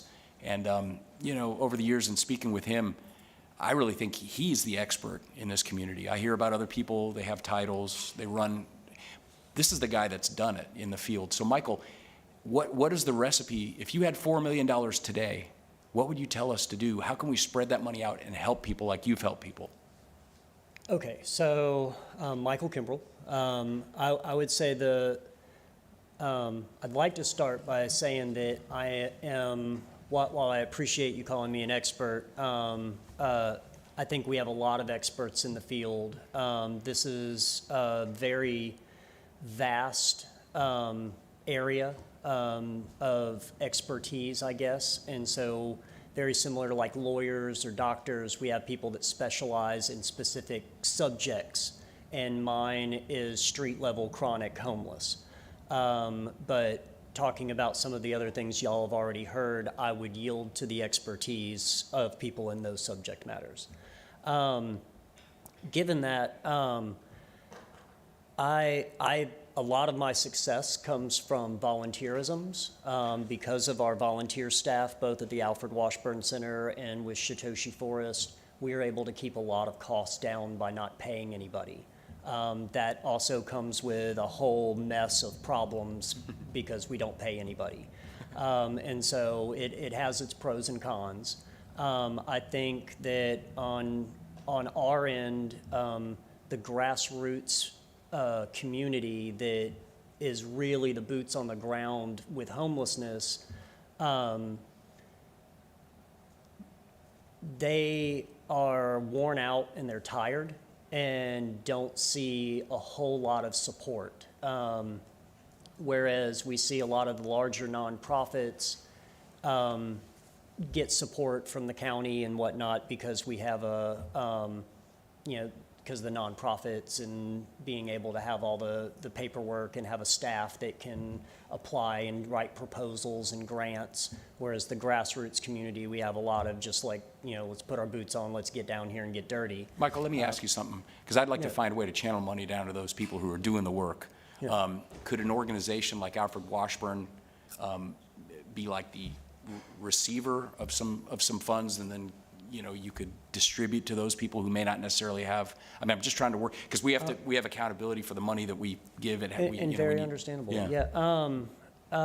So for that, I would say that I would have to that's a decision from my board of directors. So I really couldn't say whether or not that's something that they'd be willing to do, but I can say that they are always looking for new ways to expand the work that we do. How are you funded now, Mike? They would enter into that discussion, most certainly. Mike, I'm sorry, I didn't mean to Oh, interrupt. no, you're good. How are you funded now? Through private donations. Both organizations. Really? The Alfred Washburn Center, of course, has a bigger name, so they have a bigger pool of private donations, but the Satoshi Forest is also funded through private donations. And how many people do you house nightly? We do 15 to 20 at Satoshi Forest. And so, again, we're scratching the surface. I mean, we have to depend on the shelters that exist, Bright Bridges and Waterfront Rescue Mission, for actual housing of people. We're taking in people that kind of are slipping through the cracks, and even people are slipping through my cracks. Right. We heard today that just community health alone is seeing over 5,000 people self-identifying as homeless. And there are multiple service providers that deal with healthcare. That's a staggering number for our community. So do you case manage them, I guess? Do you work with community health? How does it work? I'm staying at your site and I have health issues. How am I case managed if I got a drug dependency or I need services? So I guess I'll take it to the Alfred Washburn Center. So we are what I would call a point of entry. Not many people set up a disaster plan for homelessness like we do for hurricanes. And so they come to us a lot of times having no idea where to go, what to do, who can help them, what do they qualify for. And so they come in, see us, we talk to them, find out a little bit about them, and then point them in the direction of the service providers that can help assist them. In some cases, that assistance would be Satoshi Forest. And so I would set up a further appointment for a longer conversation with them. We would sit down and set up goals, aspirations, things that they want out of life, things that they're trying to accomplish. And then we put together their personal case plan. Everyone's case plan is different. For example, I had one gentleman that was going through disability and was being denied disability, and he lived with us for 5 years, going to doctor's appointments and talking to lawyers and being rejected and appealing until he finally got his disability, along with 5 years back pay. And he actually bought a house outright. Wow. But had he not had that safe place to reside and save all of his documentation and make doctor's appointments, he might still be out here on the streets. I've got another gentleman whose goal is to get a job, and so he just told me last weekend that he had gotten a job, and so he's now starting to make money, and we'll talk about his next steps from there. And Mike, in line with what Commissioner Begay said, and so if you're a case manager, do you track, and when you case manage, there's a file that you saw from the point of entry to where this person got the job or this person got their check. I mean, so there's an instrument to measure the success, and I say that just for fund distribution. So with Satoshi Forest, we're not seeking any funds from taxpayers. Right. But we don't have the staffing to collect that data. And I like what he's saying, Commissioner Begay, because that's why the partnership, because of community health has the sophistication and the tracking of the county, and he's boots on the ground. I mean, that's who I'm like you. That's who I really love. The person that's actually, the one that's in the fight. I mean, and so, But then for me to then end my day sitting on the computer and entering course in all not. the data, like, that's not my thing. No, And I truly, I suck at that really bad. Mike, let me ask you another question while you have you here, and I know the time is far spent. I see Mr. Powell here from the city, but one, what was the impact of the relocation from underneath the bridge would be one question. And the second question, and I won't have any more, Mr. Chairman, would be, what percentage of the people you see, or what I would say, Escambia County residents that have been here, 10, 20, 30 years of the people that you see? Okay, those are really good questions. So the first question, the impact under the bridge, it's kind of difficult for us to correlate. We heard that everyone under the bridge got solutions, yet I would say I see about 60 people that have come to us for services that are telling me that they're still on the streets that were under that bridge. Whoa, And 60? 60, yes. Isn't that about half? That's about half that was there. Roughly about half, yes, sir. I thought they all got put up in hotels with money and everything. That was what we were told. Wow. But that's not what I am personally experiencing. Interesting.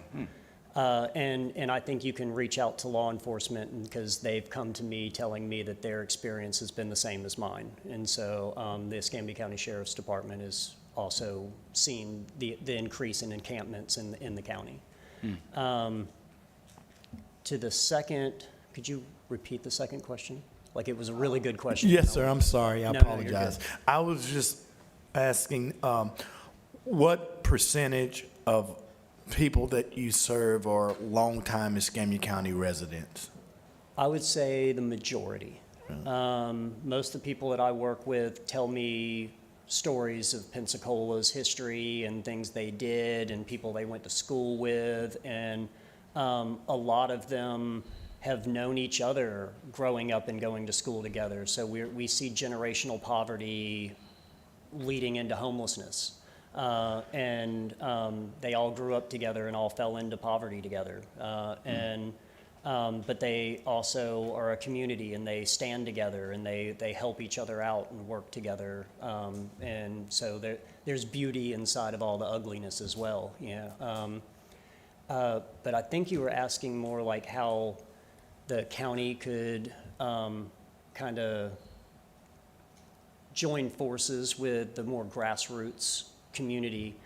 And I think that would really be with service providers and the grassroots community working together. I think a lot of times we have people with degrees that kind of look down upon more of the people without degrees that are Exactly. really busting. Well, that's not on- wise, because on people the without street. degrees make more money with people with degrees. Well, exactly, but you also need a degree to be able to verify that you can do certain jobs, and we need those people with degrees.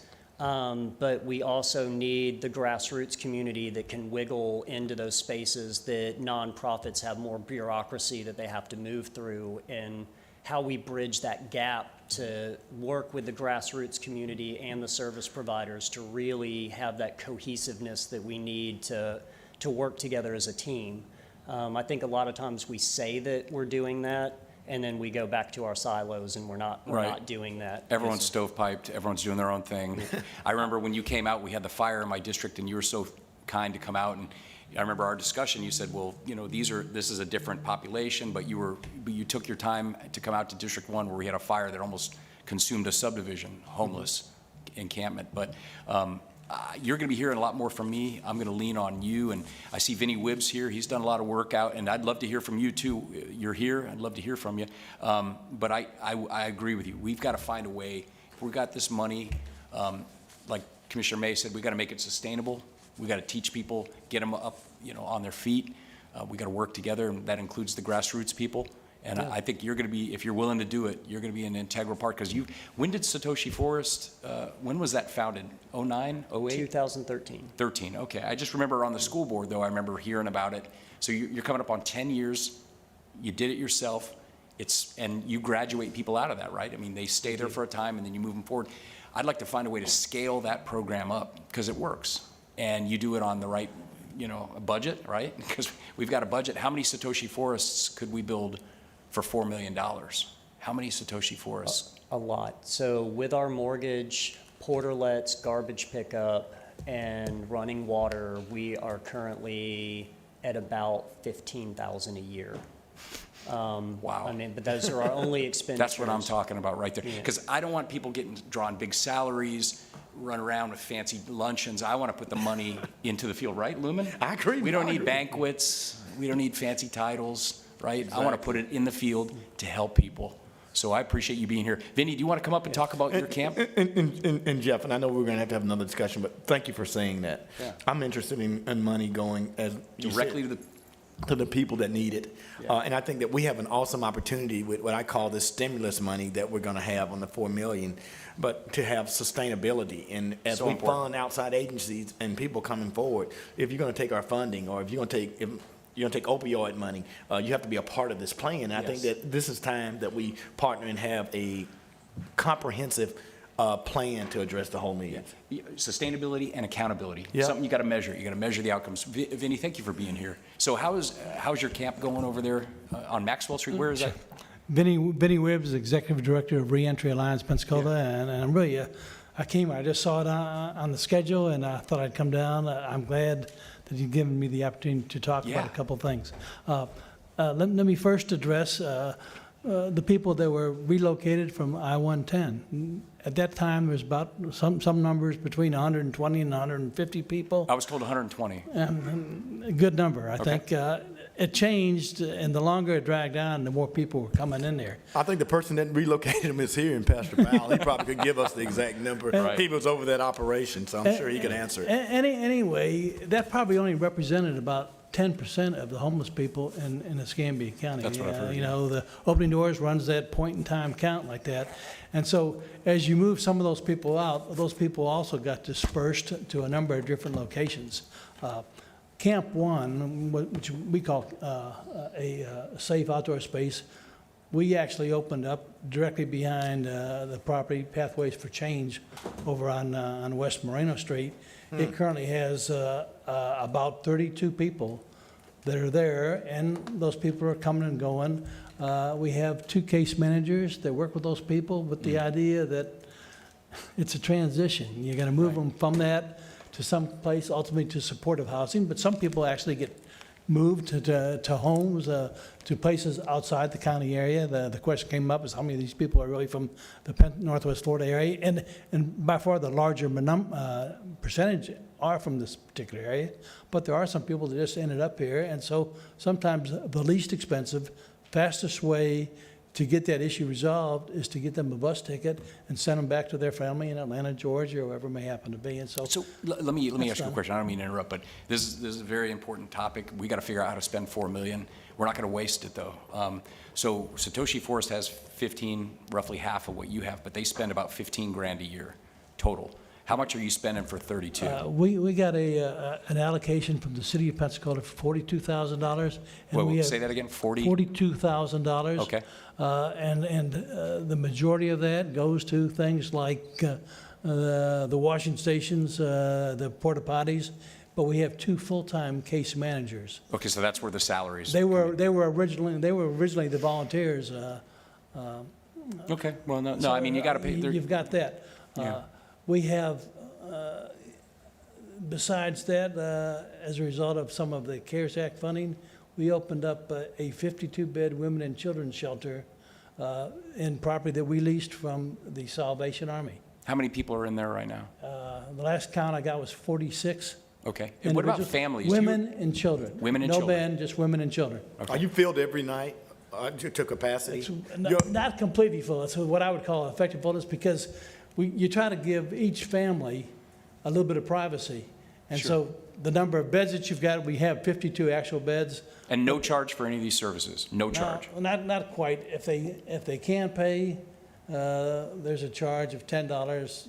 Most people do not pay. That's the easiest Whoa, way to describe it. so what do you mean if you can pay? If you collect enough cans during the day? I mean, I don't understand what that means. No, some people that are working, some of Okay. those people that are working, they can pay. Okay, and it's $10 for a family, a Yeah, room, what is that? Yeah, it's really $10 for a Robert- family. Robert, How many nights can you get with the $10? $10 per night? And how many nights can you We stay? don't have a limit as to how long they can stay. Right. Because it's designed to say, listen, if there's a way we can get them, and one of the nicest parts, using that rapid rehousing funding provided right now through CARES Act and administered through Opening Doors, we're able to take people from the lodges, which is the shelters, and move them into permanent supportive housing. No, that's important. Robert, you're recognized, you've been waiting. Thank you. No, I was just going to say that I think as this is one-time money, I think we need to look at how we can help the structure of this.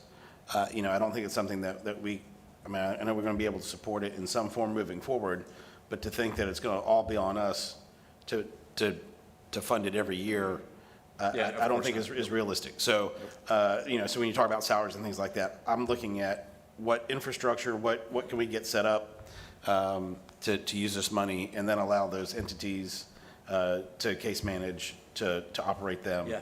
Of course, take private donations and things like that, but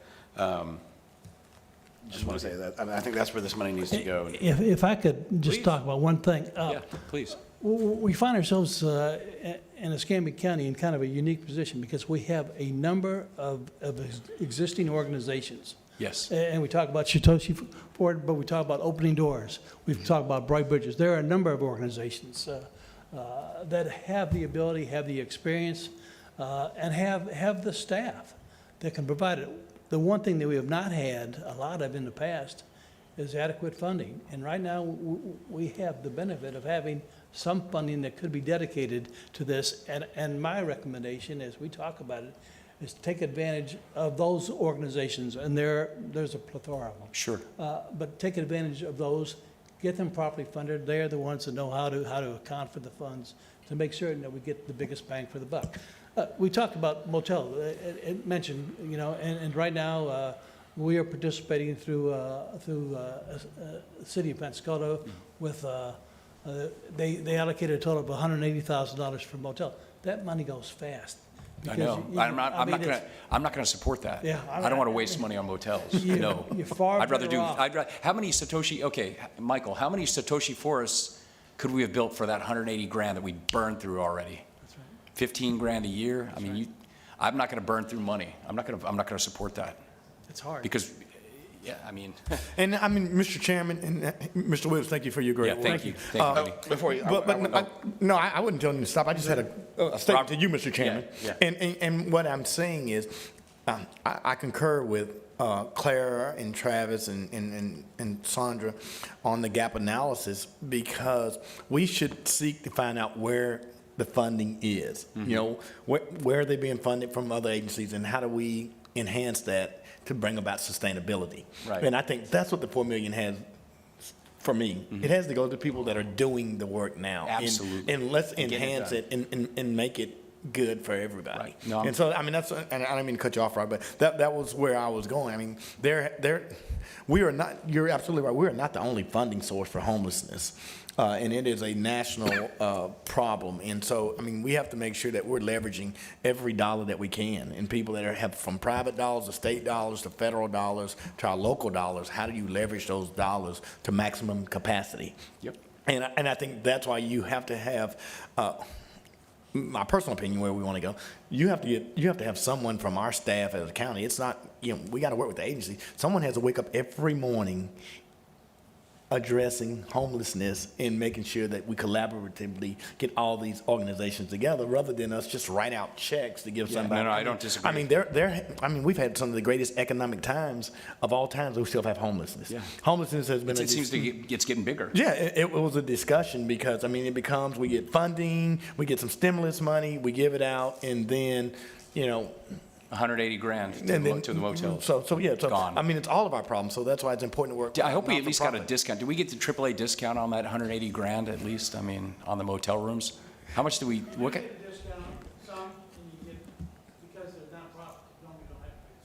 So like, what were we paying? 60, 80 bucks? How much were we spending per night? We use about $85 a day.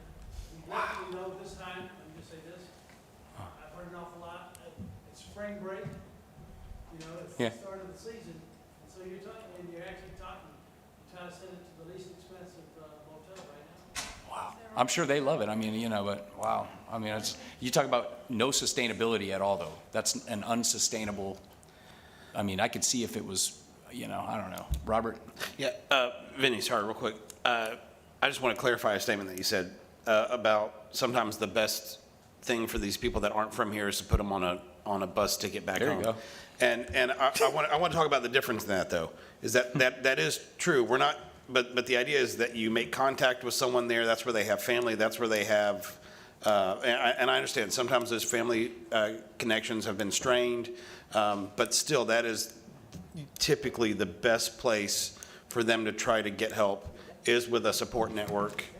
So you know, again, the idea is that you send them there with somebody who's going to meet them there, and you aren't shipping them off somewhere just to get them out of town. That's exactly right. Every one of these individuals that received a bus ticket went through the process of having the case manager sit down with them, go through, figure out that would be the most appropriate way to handle that particular situation. So we're just not buying them a Greyhound bus ticket to Los Angeles or Miami? There used to be a process called state line parole where, you know, the judge would Right. say if you go to Mobile. Right. But that's not the process. Right, and that's why I wanted to clarify, because I think there's been some things nationally in the news about dropping people off in Washington, D.C., yeah, And I want to say that is not what we're doing, is that it really is that if you go someplace that you have the support, that you do stand your best chance of having that family, and that's what we're going for, and not just getting them out of town. Well, I appreciate you being here. I appreciate everyone being here. We have to move forward because we have more items on I see you waving your hand. We're going to have many more discussions like this. We're going to be very deliberative in how we spend this money. We're not going to waste it. It's going to be spent on something that's sustainable, accountable. We're not going to duplicate efforts. I mean, this board's going to really take the time to do it right. We're not going to waste money on hotel rooms for one-offs, I hope. I'm not going to vote for that. I'd rather think about 180,000, how many Satoshi forests? I mean, that's the model I like. Mr. I really Chairman. like that model. Yes, sir. Mr. Chairman, if you might, indulge her, I do know Dr. Jacoby very well. She's was on the board at West Florida, has been a dear friend, 20 years. Please bring her forward. Yes, absolutely. And you also didn't serving mind. on Council on Aging, and she's done great work. And while she's coming, Mr. Chairman, and I know I have to step out, but I do want to thank you for putting this on We have to today. have these conversations. And I see advocates, I see Caleb out there, I'm Pastor Powell, Vinnie Webbs, Community Health. I think, it just has to be a team approach. So thank you. I know we're going to have more conversations. I look forward to meeting with the city and the mayor, and you're going to find my support in getting this done. And before I hear from you, Wes, that's the takeaway. We've got to schedule the city meeting, the joint meeting. We've got to get that scheduled, right? Isn't that what we want to do? Yes, please. That way we make sure we're not duplicating. We'll take care of it. Thank you. Ma'am, you're recognized. Thank you for being here and for your patience. Thank you. I'm Donna Jacoby Pruitt. I didn't know if you'd take volunteers, but I came to support Travis. He called me last night and said he was going to be speaking. And you all just immediately moved past his comment that the gap would show you that who's not getting attention is families. My life was elder care, but I went to hear about this program called Family Promise that's done at 35-plus years, 43 states, over 200 affiliates. They know how to do it. They've got the track record. They have great success at permanent success in moving families into stable lives, very low recidivism. And we've been trying hard to get started here, but we had a hurricane, we had COVID. Right. If you can use their model, you do it for a third of what building a static shelter costs. COVID has forced a lot of them to move into the model of having a static shelter. I'm all ears. Briefly tell me, Okay. if you're a family that just got kicked out and you're down on your luck, how does Family Promise, what's the You try model? to get them out of their car, out of the woods, Okay. and into a shelter situation. Okay, that you provide or you? That's what Family Promise wants to do Okay. here. When John Johnson brought them here, or somebody brought them here 3.5 years ago, we had loaves and fishes, but they said that's not enough. Everything that's been talked about at the city is the men over here, the women and children over here. We have nothing that encourages dads to be responsible for their families. that's gonna change. Family Promise does that. Okay.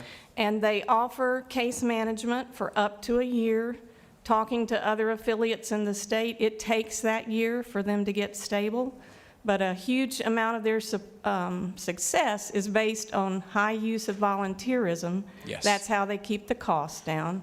But they have a professional case manager who helps them develop a plan, helps them work through the plan. They stay in the shelter until they can accomplish the plan. If they are not making progress, they're asked to move on. But that's very, very rare. We are new. We have no track record, so we didn't get anywhere with city funding. United Ministries has a great track record, but they've limited themselves to prevention, which is one thing the national program does. But they have a strategic plan where they want to do case management and other things to help stabilize these families that are at risk. Family Promise has the programming, has the toolkits, has the tools that will allow them to move ahead with that. So we're trying hard to collaborate. What sort of facility requirement would you have? Would you work with a local church or faith-based? I was going to say, when they came, they said, think 3-bedroom, 2-bath house. You need a hub, and it's called a day center. It's not daycare, but it's a place the families that are not working, not in school, have little kids, can hang out in the day. And the traditional model from 35 years is asking congregations to put the families up in their buildings. So your rent, your utilities, your maintenance, your insurance becomes an in-kind donation of those congregations. And they're only there from supper till breakfast the next morning, and then they leave. Every week they move to a different church. Some people think that's unfair to the families. It keeps them a little bit uncomfortable, but that has them working on their plan. I love it. It sounds like something I'm It's very an interested in. incredible plan, and I've just become obsessed with trying to help it happen. You know, people make excuses, what's wrong with the parents? I don't care. It's their kids, and if we can't break that cycle for them, they're on the same path. Yeah, amen. And the Yeah. school board clearly says those kids, even the ones that are sleeping on couches and moving about from one family to another, they do much more poorly than our average kids, and we know our average kids have opportunities for improvement. Yes, ma'am. So it's making a difference for those kids. I'd be very interested and in moving them on. any sort of materials that you had. If you We'll could forward- gladly be Please forward it to willing all. to share it. If you can forward that Okay. to us. And then let me ask you one final question. We've got this $4 million. I've asked Michael, we've asked other people. So what kind of a rolling start? You say a 3-bedroom, you would just, What we're after is a place to start. And I know Travis has thought of this motel as the potential day center hub, and that we may or may not shelter people in the hotel rooms. I would love to see the hotel get converted to be next step housing, where they do start to pay some rent as they get stabilized. I got to visit friends in Gainesville. Their church has done it for 20 years. The same two ladies have coordinated for 20 years. And I got to pick the brain of the executive director. Their day center is too small, but it's an old scout hut on the edge of a parking lot in a downtown church. And they've managed to get by with that. But they say somebody will give you a day center, somebody will give you a van, you'll find the churches. You can do it for about $150,000 a year. It's a very few families at a time, and that's what makes the difference, is they get very intense support, usually 4 families at a time. Some of the places have grown beyond that, but we'd like to start with 1 or 2, grow to 4. I said, why do you do a maximum of 14 people? It's so they can fit in a 15-passenger van. But it means they get very intense, successful support in getting their lives back together. well, I mean, I'm certainly willing to look at it. Stephen, you recognize? I just wanted to thank you for allowing Donna to speak. Thank you. Thanks, Donna. Absolutely. Yeah. No, I'm Nice glad to that see you and came here. Jack. Yeah. And we had a long discussion, went way long. I appreciate everyone's indulgence, but we're going to move to the next item. There will be more to come on this. We're going to have a joint meeting with the city. We're going to formulate a plan. The gap analysis sounds like a great idea to me. Look forward to seeing what it says. So appreciate everyone's endurance for this long meeting. Next up, we've got medical malpractice. Mark Bartlett. Is he still here? Yeah, Oh, here he comes. All right. Yeah, and Jeff, I think this can be really quick. I mean, again, it's just what our risk appetite is. Yep. And he sent out paper, you sent out an email with information. I appreciate Yep. you doing that. Thank you. So, All right, you're recognized. So 2 years ago, when MedMal came up for renewal, the amount of money that would take to fund the premium was exorbitant, and it's not something I could recommend the county spending the money on. So we went self-insured. We're at that place again.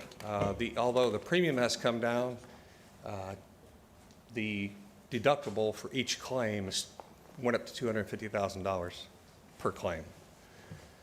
And so as I had put in my memo, I can't recommend a policy for that amount of money. If we continue to self-insure, you just put back twice the amount of claims that you have per year, and each year we review that. The last 3 years, we have not had any claims, and we have not paid out $1 on the med-mal. And so my recommendation was to stay self-insured, set 2 times aside, was approximately $250,000 in case any would come in. Madam Attorney, if you'll confer, I believe this still would fall under the tort. So generally speaking, med-mal, of course, is a tort under Florida law, and so the sovereign immunity caps, of course, they do come up from time to time in the legislative session as something they want to bump up, but generally speaking, the sovereign immunity caps are going to apply to these incidents. However, that is with the sometime exception of if you had a matter that was so egregious that we ended up with a civil rights claim in federal court. And we do have some coverage on the GL policy for civil rights, depending on how the complaint is worded. Well, I appreciate you giving us different options and giving us the historical. That one year it was really high and it came down. But Robert, this is your area of specialty. I mean, you know, tell me what your thoughts are.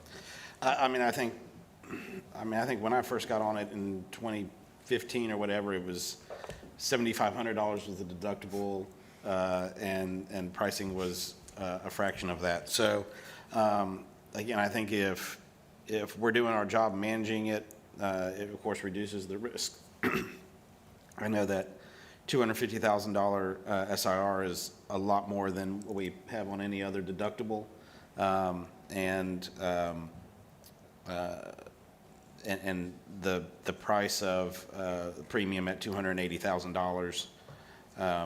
You know, so if there was a claim, I mean, you're over 500 out the door anyway, for a $1 million limit. So I think as long as we can continue to manage cases, not have claims or be ahead of them, I think the self-insured might still be the way to go here. That can get you a lot of $280,000 at a time can still get you a pretty good attorney for a good bit. So that's your recommendation as well? Yes, sir. Mark? Okay. It is. All right. Stephen, did you have anything on that? Okay. All right. Anything else for us? No, sir. That's All it. right. Anything else? Wes, you good? All right. We're adjourned. Thanks, Mark.